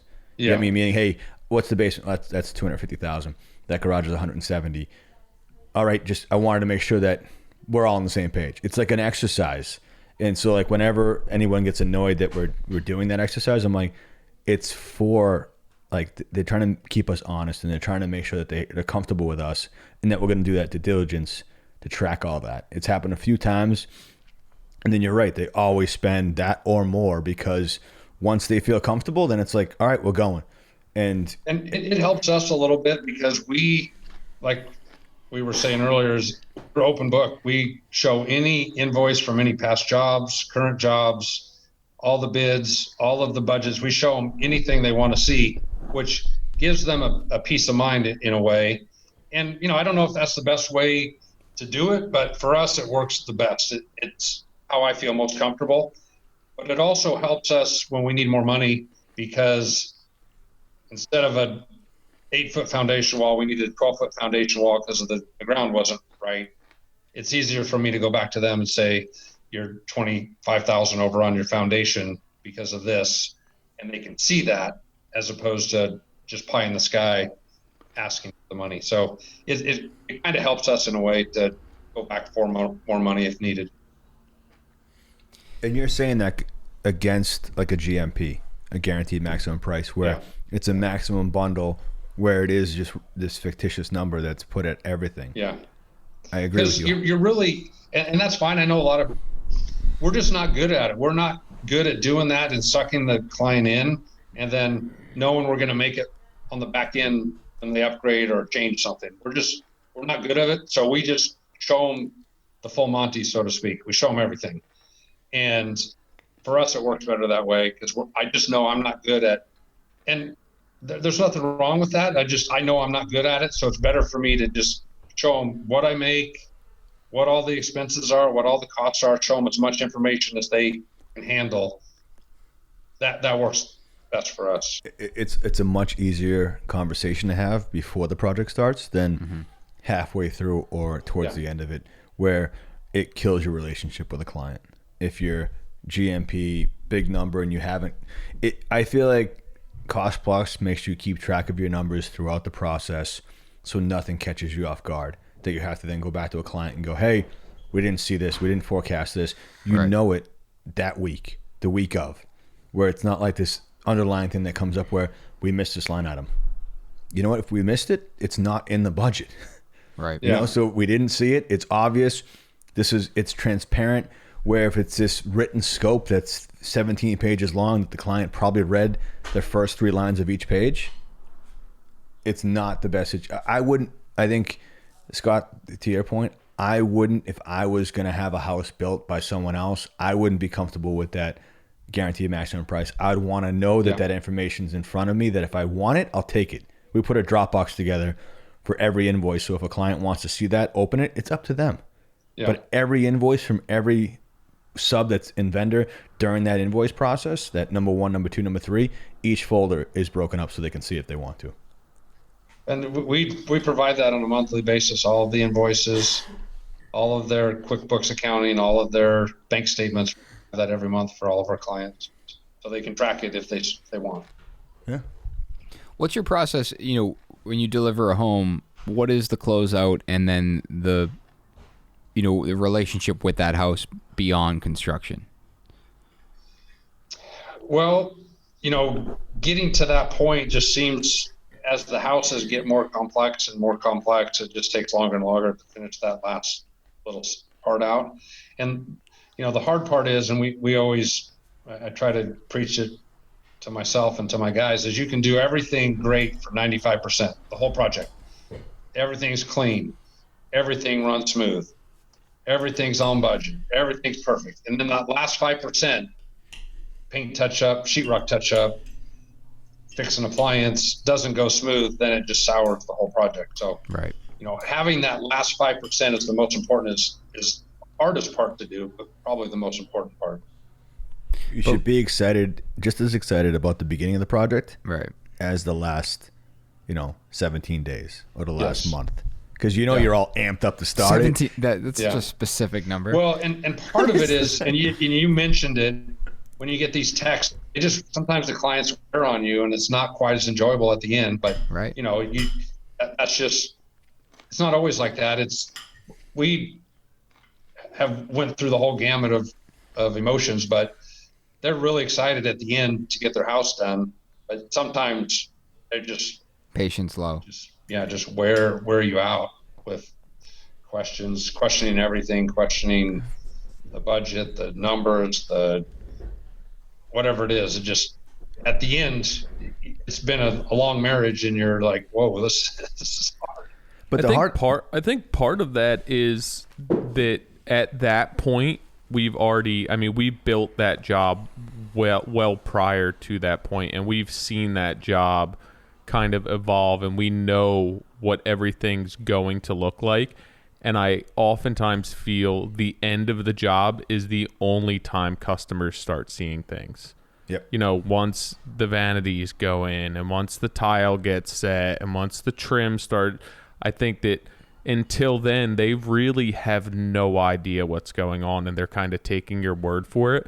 So I think towards the end of the job, we're ready to let off the throttle a little, because at this point, it's already all been built and it's done. Now it's just, connecting the dots. And at this point for our customers, this is the only point that they actually see and can make sense of what's going on. And then they start questioning everything that we do. I feel like you have to have a massive amount of empathy at that point, because think about it. They made selections 3 months prior, maybe before that, depending on what some people's program is, where they do it all before they start the project. I don't do that.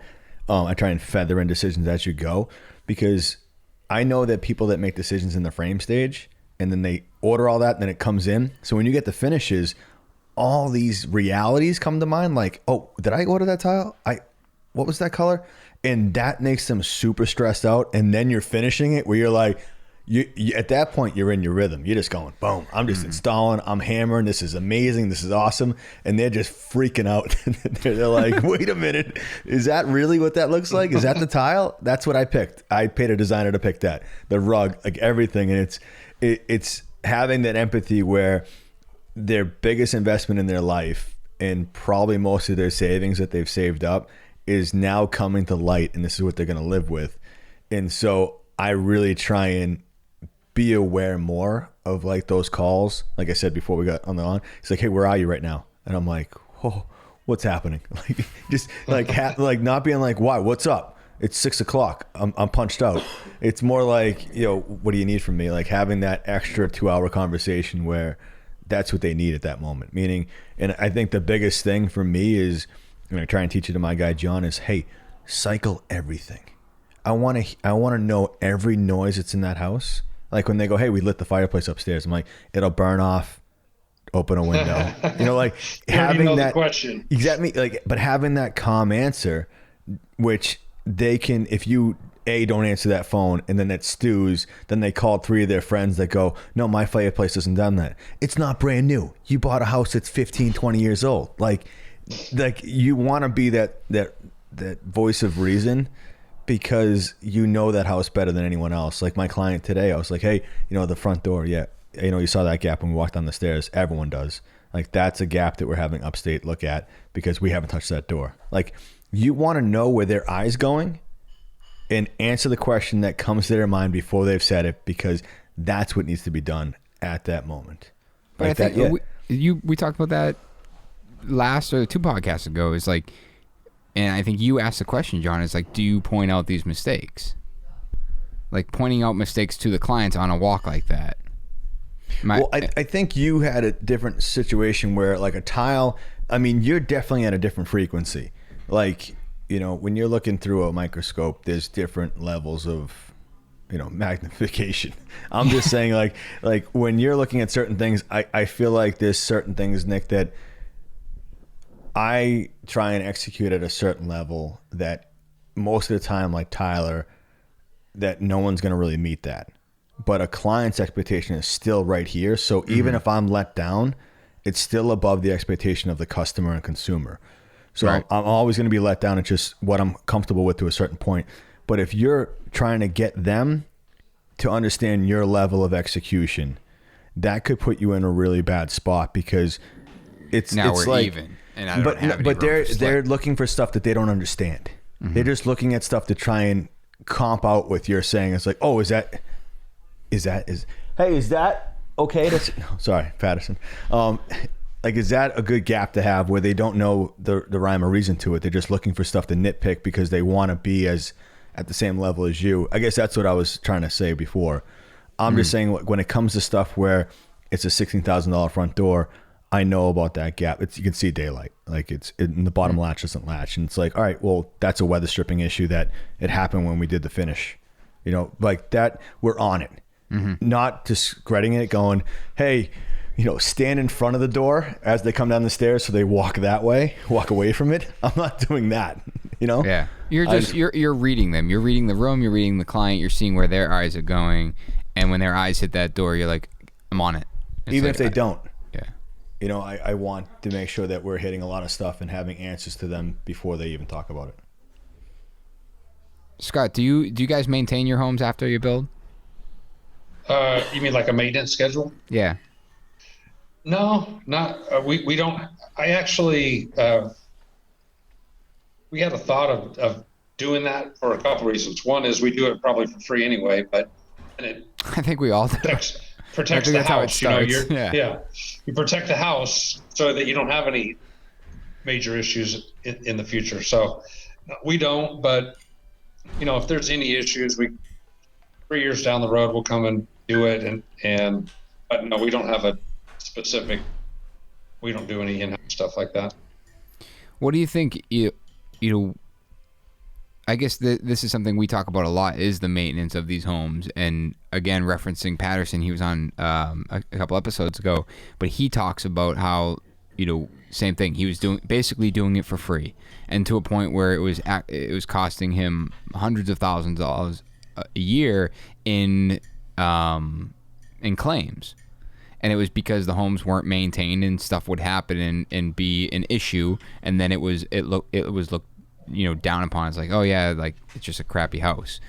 And he'd go, damn Patterson, shitty builder. Yeah. Be in the grocery store, he's like trying to run to the cereal aisle so I don't see Mrs. Smith yelling at me. But I think that's, and John's talked about it, and I've talked about it. It's like, there's been, the preventative maintenance, and and especially in a tight-knit community where you've built 30, 40 homes, where it's like you want to drive by that and you don't want to see the house that hasn't been washed in 10 years. You want that thing being pristine every time you drive by it. And I think that's where he was at with it, and he dug into the home care a lot. So that's why I ask, is that being so close knit, right now our range of homes is much further apart. So I'm not driving by all of these. All I hear is put a helmet on, John. Your wife doesn't. He doesn't have his headphones No, on. he doesn't. Should we wait for him? Yeah. Your wife doesn't care that you talk to her that way, John? What's happened? Your wife doesn't care that you talk to her that way? What happened? She out rollerblading again without a helmet? The boys are riding. And I was like, wait a minute. My little guy should not be out there without a helmet on.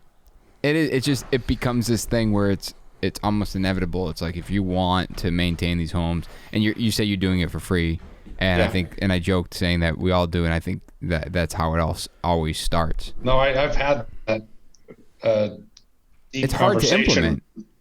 Yeah. How do you scale it? What sort of liabilities do you run into managing that? But at the same time, it protects your business because you're being able to fix things that might pop up that you would normally have fixed. Right. I think my biggest takeaway from Patterson was the fact he's making clients accountable for deferring maintenance. Mm-hmm. That was the biggest thing, is that, hey, here's a reminder to do your gutters. And if you decline that, you then have now opted out of the option of that conversation going, hey, why is my soffit and fascia rotted?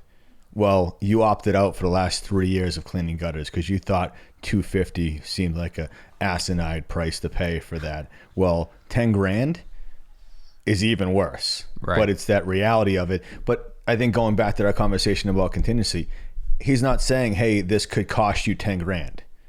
He's just presenting it to you in a way that you can understand it and it protects the home. And I think that was my biggest takeaway from that. And it definitely puts me into my concierge, because I literally get an email or a text from past clients we've built. Hey, when are you up and running? And I'm like, oh God, I got to do so many things.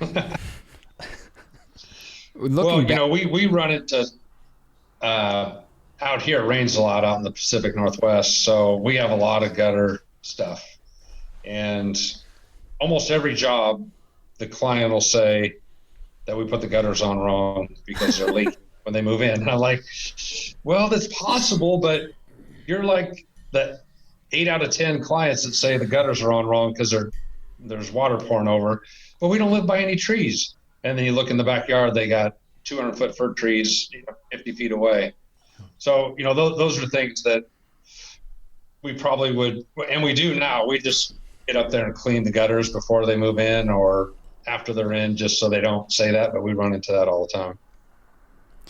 Looking back at your pro soccer career and making the switch into home building. So I was interested, and you answered it, but you obviously had an upbringing in construction. And, your father was GC, even though you didn't work for him, you were framing, you worked on excavation crews.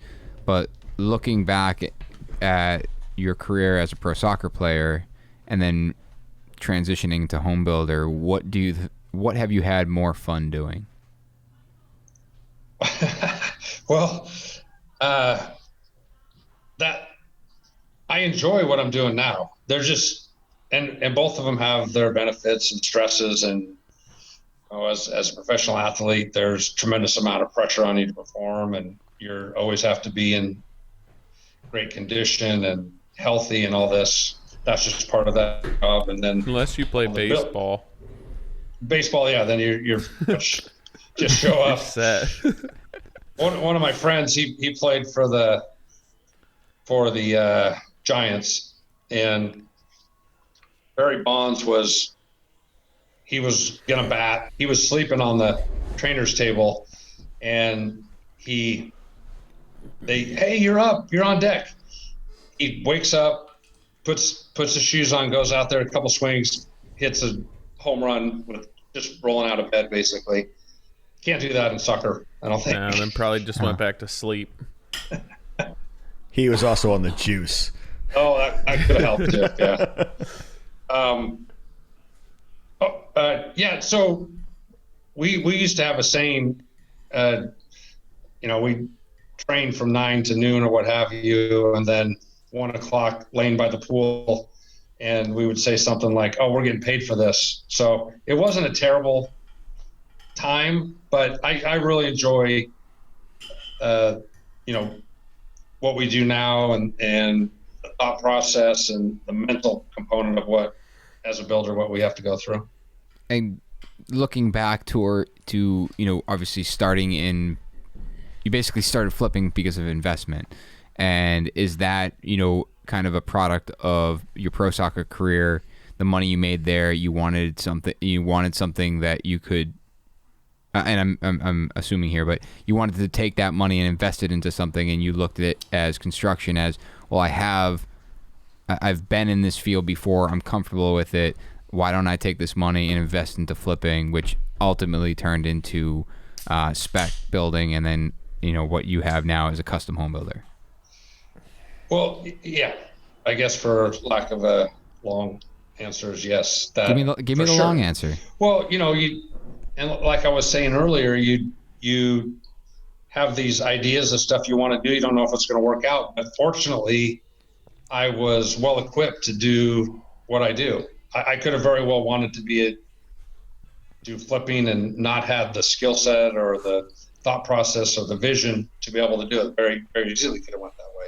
But fortunately, I have I'm well versed in it, and it comes somewhat natural to me. The design side, the financial side, very, very natural. What part of home building do you enjoy the most? Because you just talked about the customer side, but you also mentioned the financial side, where I think a lot of people would be like, "Screw that! I hate I don't want to do books. I don't want to be doing anything with that. Peace. I just want to be swinging a hammer." Yeah.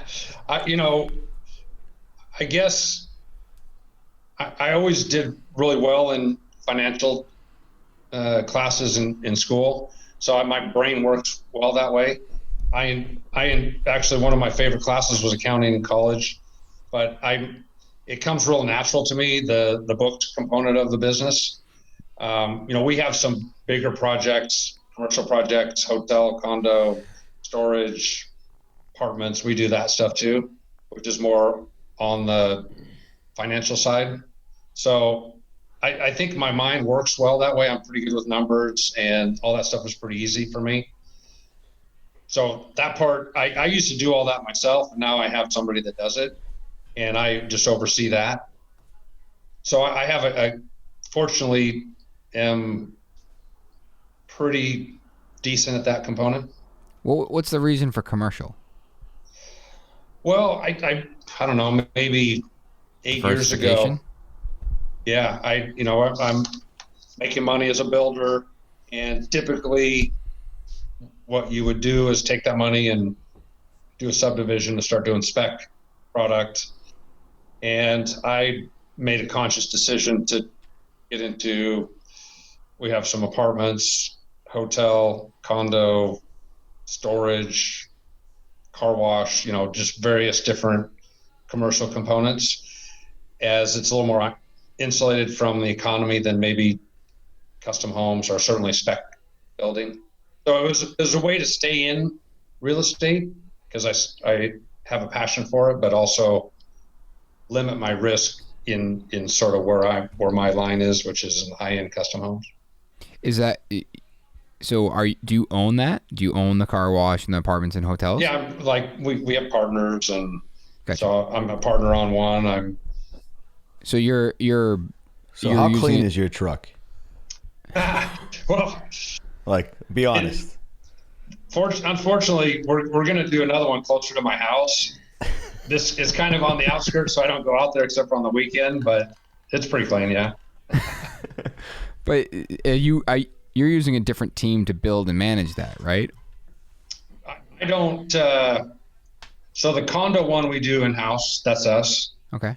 The other stuff, I'm investor, so I'm just one of the owners. So I work with the architects and designers, whole thing together. So I'm not hands-on on that stuff. It. Yeah. Gotcha. The condo. Cool. I'm quiet because I'm jealous. I sometimes I know, think if I was making the right decision of going that route, but I just doing the spec stuff. I would struggle building a spec product where it's all about, like you said, hitting the numbers. You need to turn this many houses a month. I'd have a hard time doing that. I mean, to talk to what we talked about, I think last week, is why not try and do the product you have now as a spec and just top the market off? Is it the risk? What is it? Well, I'll explain it, because I've tried to do it about 5 times, but they end up getting bought up right at design phase, and so they become custom. Yeah. Because I have access to all these great lots, and I could do it. But let's just say I have 10 projects underway, and those projects are, we'll say they're $3 million each, so $30 million of construction going. How much spec risk am I willing to take it? You know, is it 3 million, 6 million? I'm not doing 30 million, risking 30 million on spec product. So it's almost impossible for me to keep at my scale that I have right now with custom with spec product. Yeah. But I can do it on an apartment or a storage or hotel. I can do it on that side, but I can't do it on the spec side. Makes sense. What's your goal, as far as company wise? Do you want to kind of maintain what you have now, or are you looking to scale up, scale down? To be honest, I don't know how much more I could scale up on the custom side. You're really limited to your staffing, and it's really hard to find a project manager that can do the stuff that we do. I'm fortunate to have that now, but if I found another person like that, I would do more projects, but we're about maxed out, I would say. Yeah. Dealing with clients, it's just, there's so much hand holding, and there's just a lot that goes into all these custom homes that scaling it more than we have, I think. So that's why I'm diversified into the other projects, because you can't scale those. It makes sense. I mean, that's, John, you talk about that all the time, and like Brad from AFT, how he's diversified. We continue not to do commercial, but it's something that, we certainly consider as, could we set up to do that? And the biggest struggle I have is the involvement that I like to be, I like to be involved with the process. And I feel as though I can't, similar to how you feel as though you can't do the spec thing, I feel like I couldn't slow my thought process down to a commercial level. I struggled that when I worked for a commercial contractor prior to my company, is that I felt as though I lost a lot of control. I didn't have a lot of control over how that stuff was gonna happen. And could we come in and do a good job project managing it? Absolutely. But I think there would be the risk over reward. I don't think would be, and I say risk, but the stress over reward wouldn't, I don't know if it would outweigh. I feel like they're two different things. I feel like, Scott, going to a spec is like you and I building a shed, or all of us. I used to build sheds. Well, yeah, but you don't now. And there's a reason for that, because there's a market that can handle sheds. But like to do a commercial fit out could expand you further, where it is something that is a logistic. Mm-hmm. It's a good logistical move for your company. Yeah. Because it all fits. The subs, a lot of them will fit in the same spot. Your management, it isn't too far off the spectrum where it's a good thing to learn, meaning you only have to change it a few degrees to get what you need for execution. Versus going to the shed business. Yeah. You're really modifying your beliefs and your, I mean, we made some nice sheds. Yeah. Sure. You can make hundreds of dollars doing that, I'm sure. Yeah. Hundreds. Well, we kind of, on the condo project we have, we're doing the build out of the condo side. The hotel side we're not doing. And so we looked at it I'm one of the owners of the whole project, but I looked at the condo product that we see, and the outside looks unbelievable. If you go through LA or even Phoenix, or certainly back east, they look amazing outside. Then you go inside, at least the stuff that I've seen, and it's more of a production mentality. Right. They're not custom guys doing the kind of fit and finish that the clients that we deal with expect. So we're taking the inside of the condos and using our trades and expertise to finish out the inside of the condos so they're more in line with a custom home. It's funny how it works that way. My uncle is a primarily commercial builder, and then he's built a couple of my other uncles and aunts and his own house, residential. And it's not as easy of a crossover to go into a nicer residential house. I'm like, you can tell that commercial builders built this. And we just finished up a house for a commercial developer, and he chose not. He could have done it. He has all the contacts. He could have done it, but it's such a different animal, particularly on the custom side of. It's about the client relationship, about your relationships with the trades, and vice versa. If you go into the commercial world, it's a different animal in dealing with what they're doing, and that's the contracts and how they get their bids, and it's a whole different component than on the residential side. I feel like that's exterior guys. You can't let them inside. It could be. You could put interior guys outside, but you can't switch that the other way. Yeah, it's maybe. like a landscaper doing pavers can do tile. No, you can't. Right. Sorry, Scott, I just burst all the bubbles of the landscapers. But you pointing at your kids outside? No, they're not back yet. Oh. They were mowing the lawn last week, right? Mm-hmm. Or I think you said 13, the picture dude. that you were delegating it. Damn right, 13. About time. Seriously. Send Scott, them down to my place. We thoroughly appreciate you hopping on today. I know we planned this a couple months ago. Yeah. It was awesome. I talk with my guys out here, other builders. I have a couple of custom guys that I talk with quite often and bat ideas off and commiserate on whatever might be happening, clients or inspectors or what have you. But it's good to talk with some people from a different world than we deal with here. That's the best just part your of perspective. This. Yeah. It really, like, when every week it's like there's so many people. I'm not saying this as showing off, but there's so many people that reach out and just say, like, something that you might have talked about today, help them. And that's really what we've always done this for.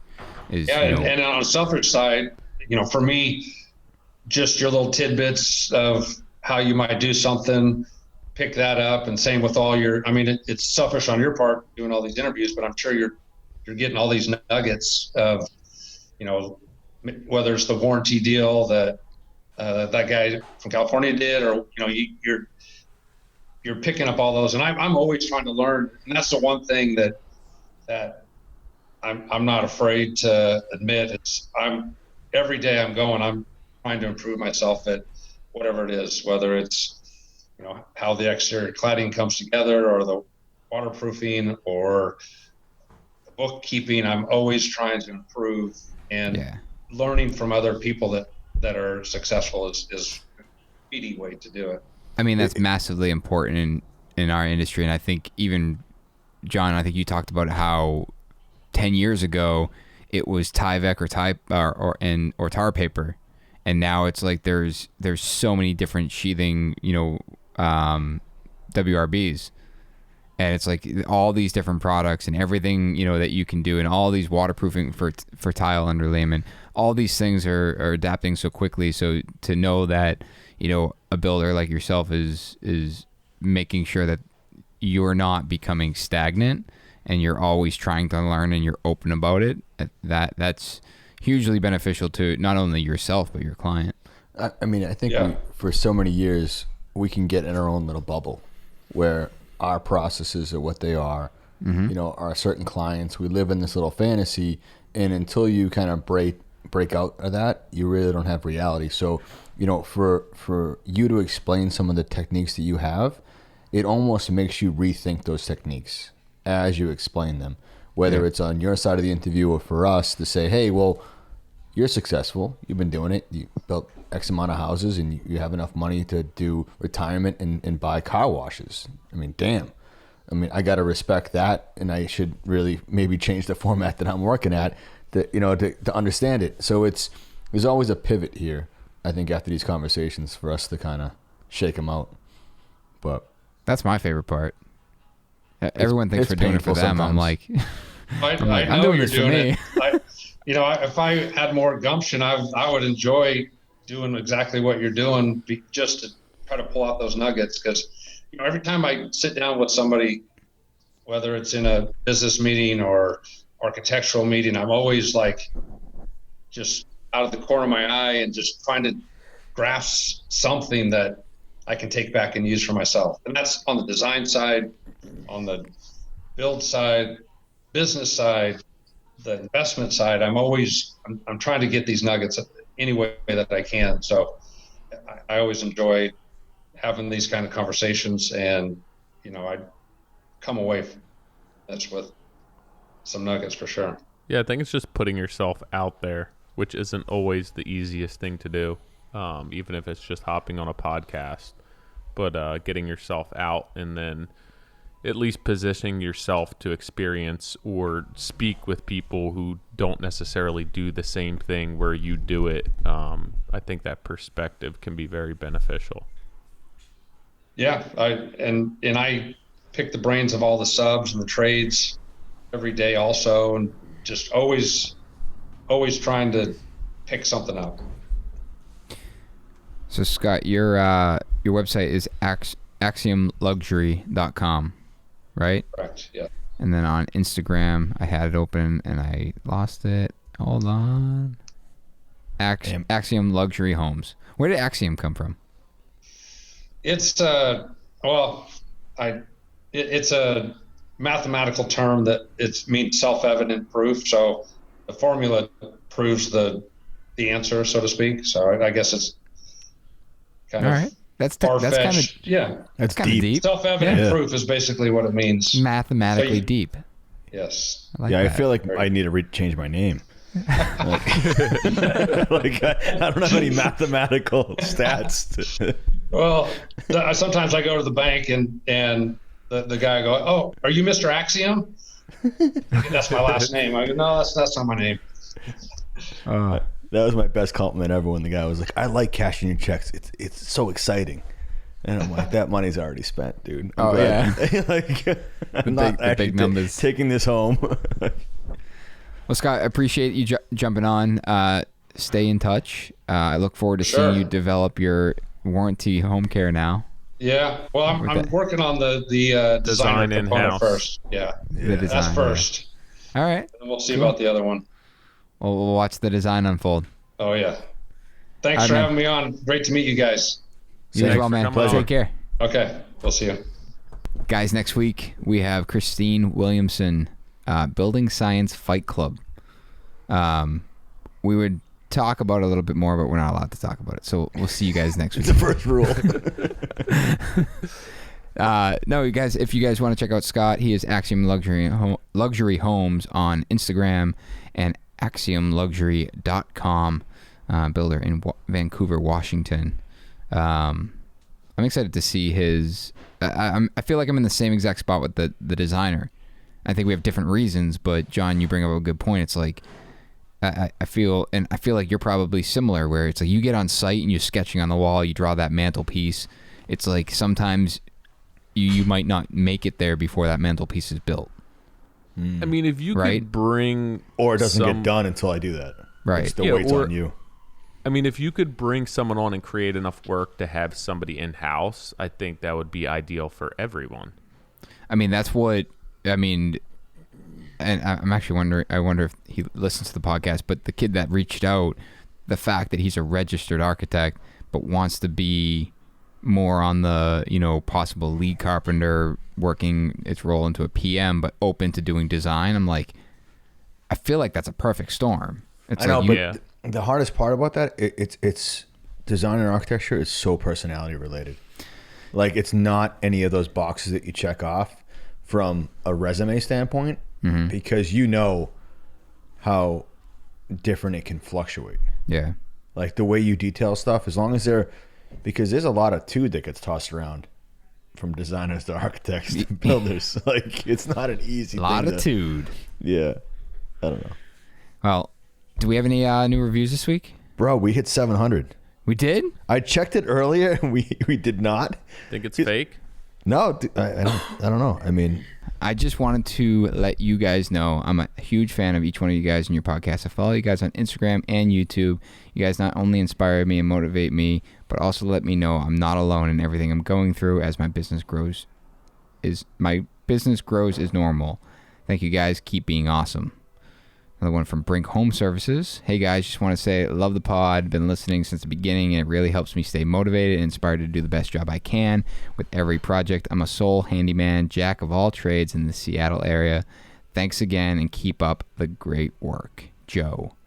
Then we got one from Austin. Daniel, as a young carpenter in the Midwest, 4 years in, John, Tyler, and Nick motivate me to evolve and become better at my craft. They're both inspiring and motivating to me. Each one of them brings a unique perspective to the residential industry. Each week they bring on an interesting guest, which allows for a deep, long-form conversation that I'm always learning from. Thank you all for taking the time to bring value to the industry every week. Cheese sauce? What is this? what's up, cheese sauce? This podcast is the cheese sauce to my Mondays. Oh, Johnny. I'm a cheese sauce Johnny guy. reference, yeah. Talking about the fact that he doesn't put anything on his food except for cheese.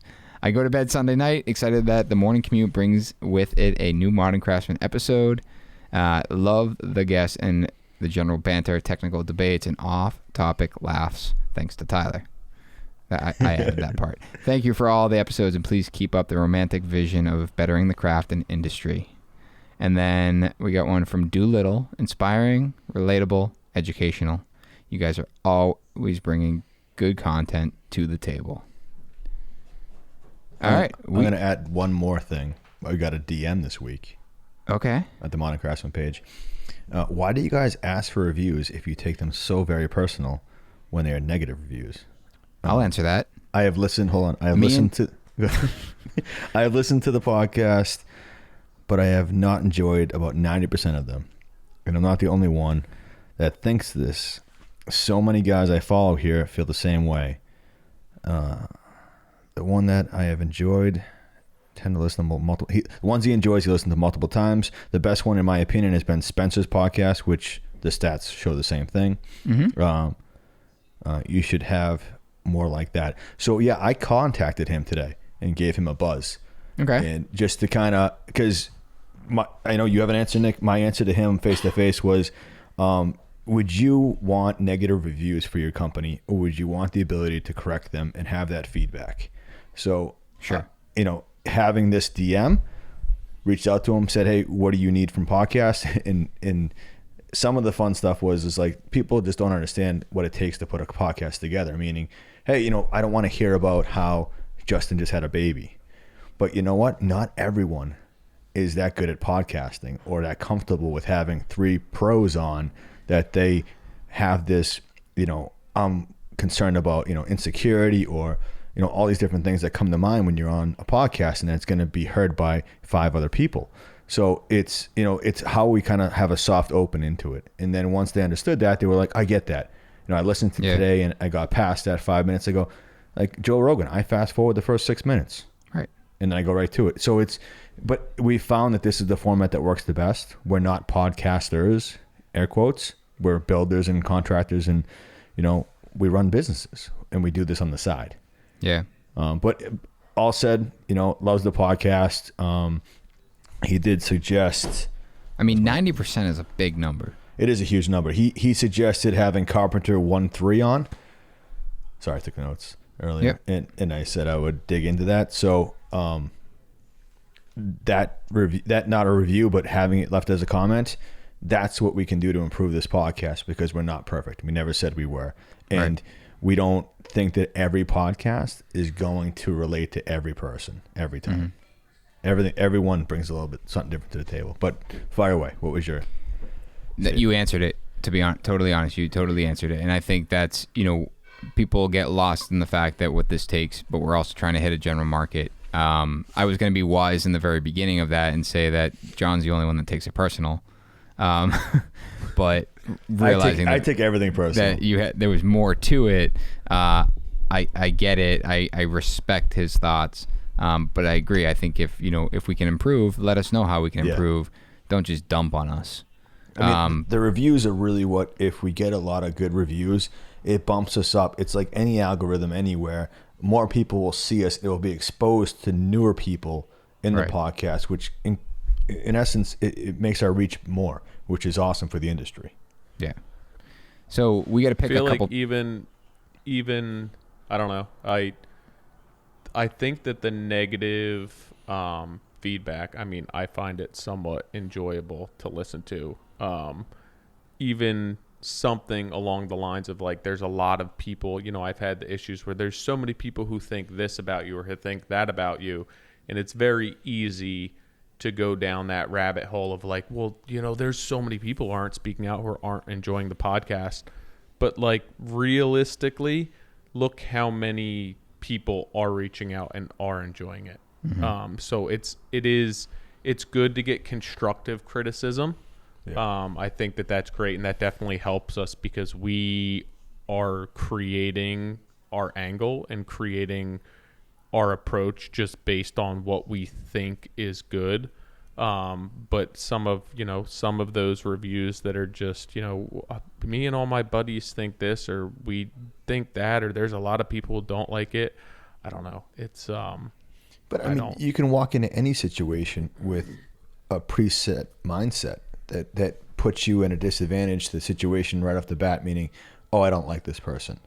I don't like, and there's also, like I said to this gentleman on the phone, was that, I listen to a lot of podcasts that I don't know all the information on the other end of the podcast. This is something that everyone's very, very close to.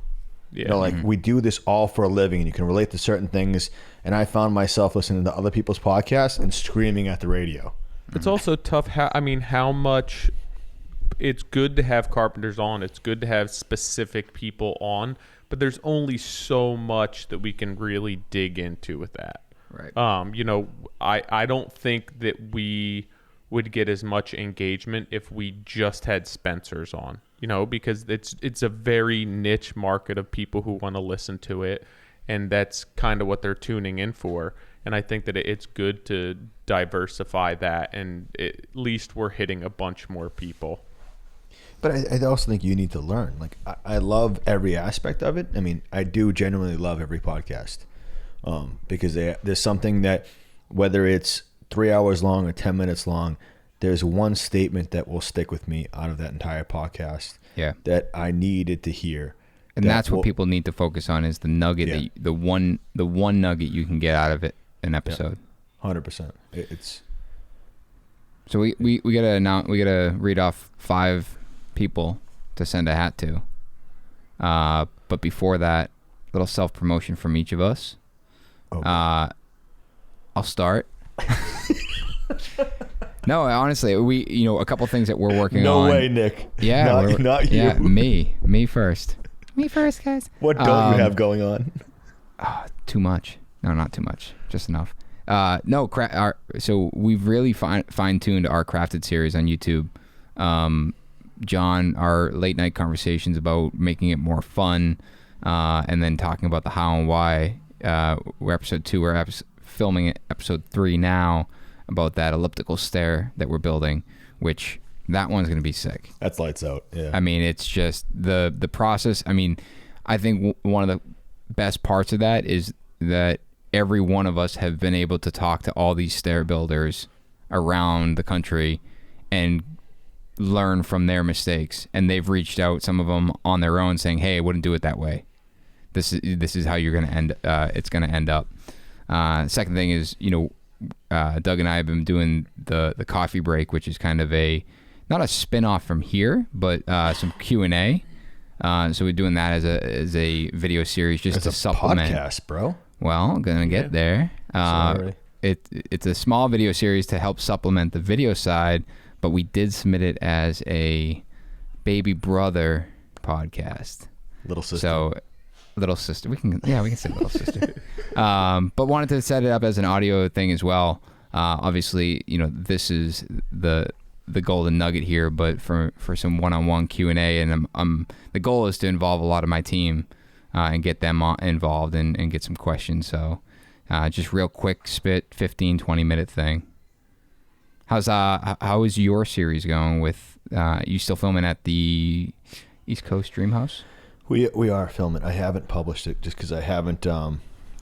We've been just starting so many projects, and I'm not saying that with I just sound so arrogant.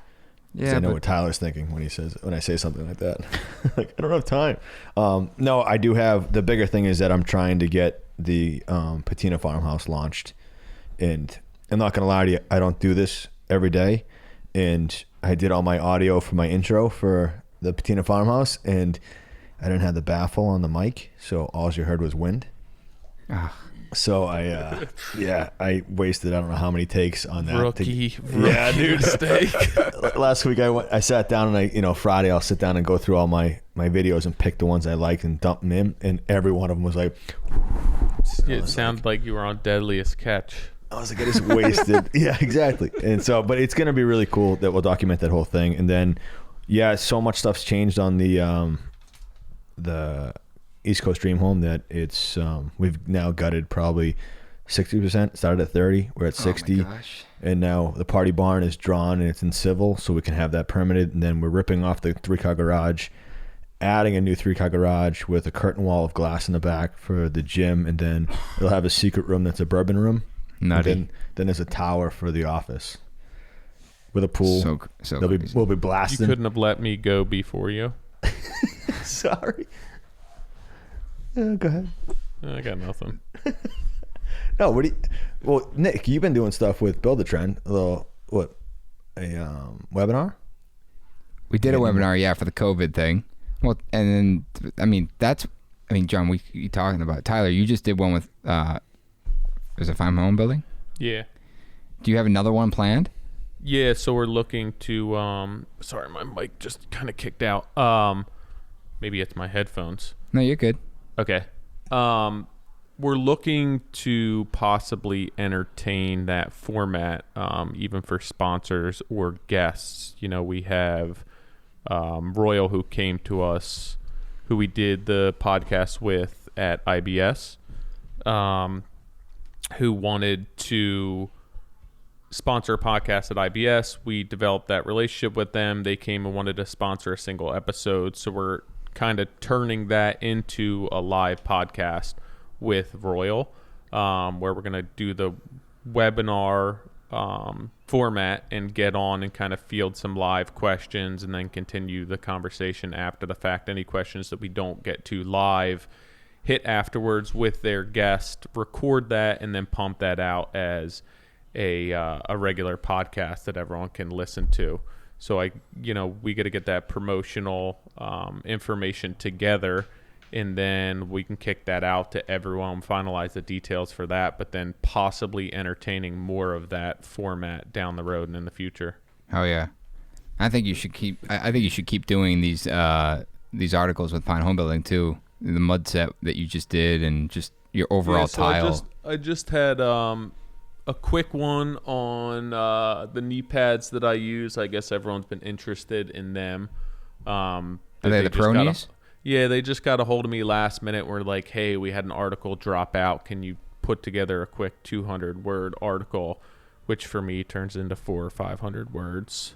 And I'm we learned what that process is. Slim, it's like, it goes through 18 people. I was and like, then this comes is back as to you. slim as possible. I can't turn if you need to tune this down some. I'm not really sure where to go with it. I feel like everything in here is pertinent information, and there's no rambling, but that's just my brain.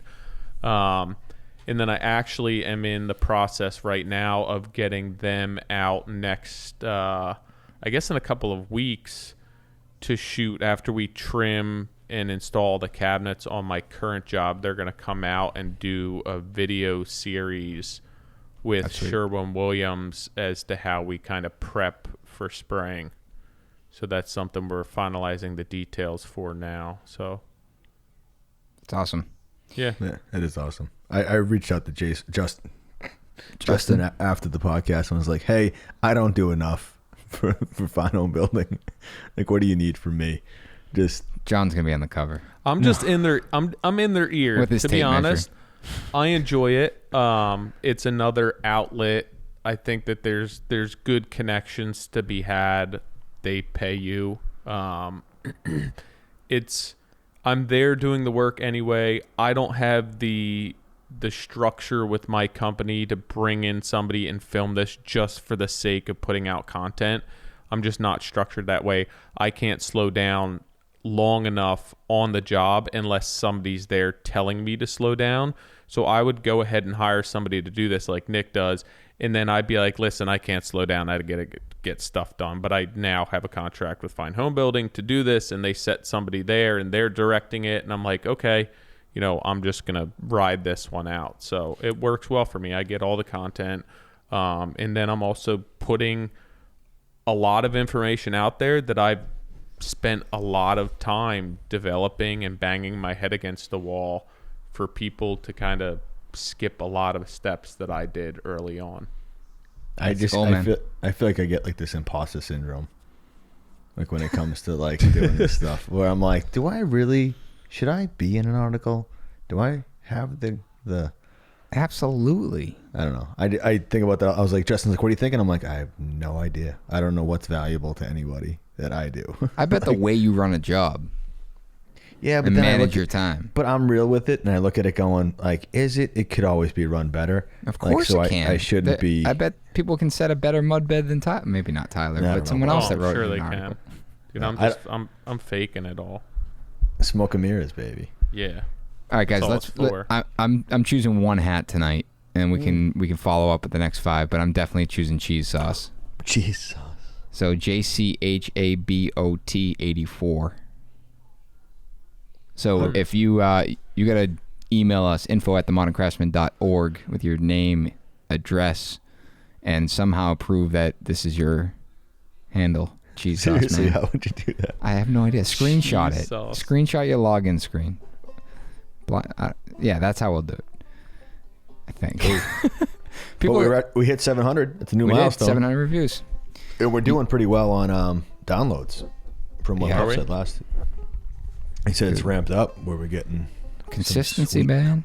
We are cruising. You guys know where to find us. We'll see you next week with Christine Williamson.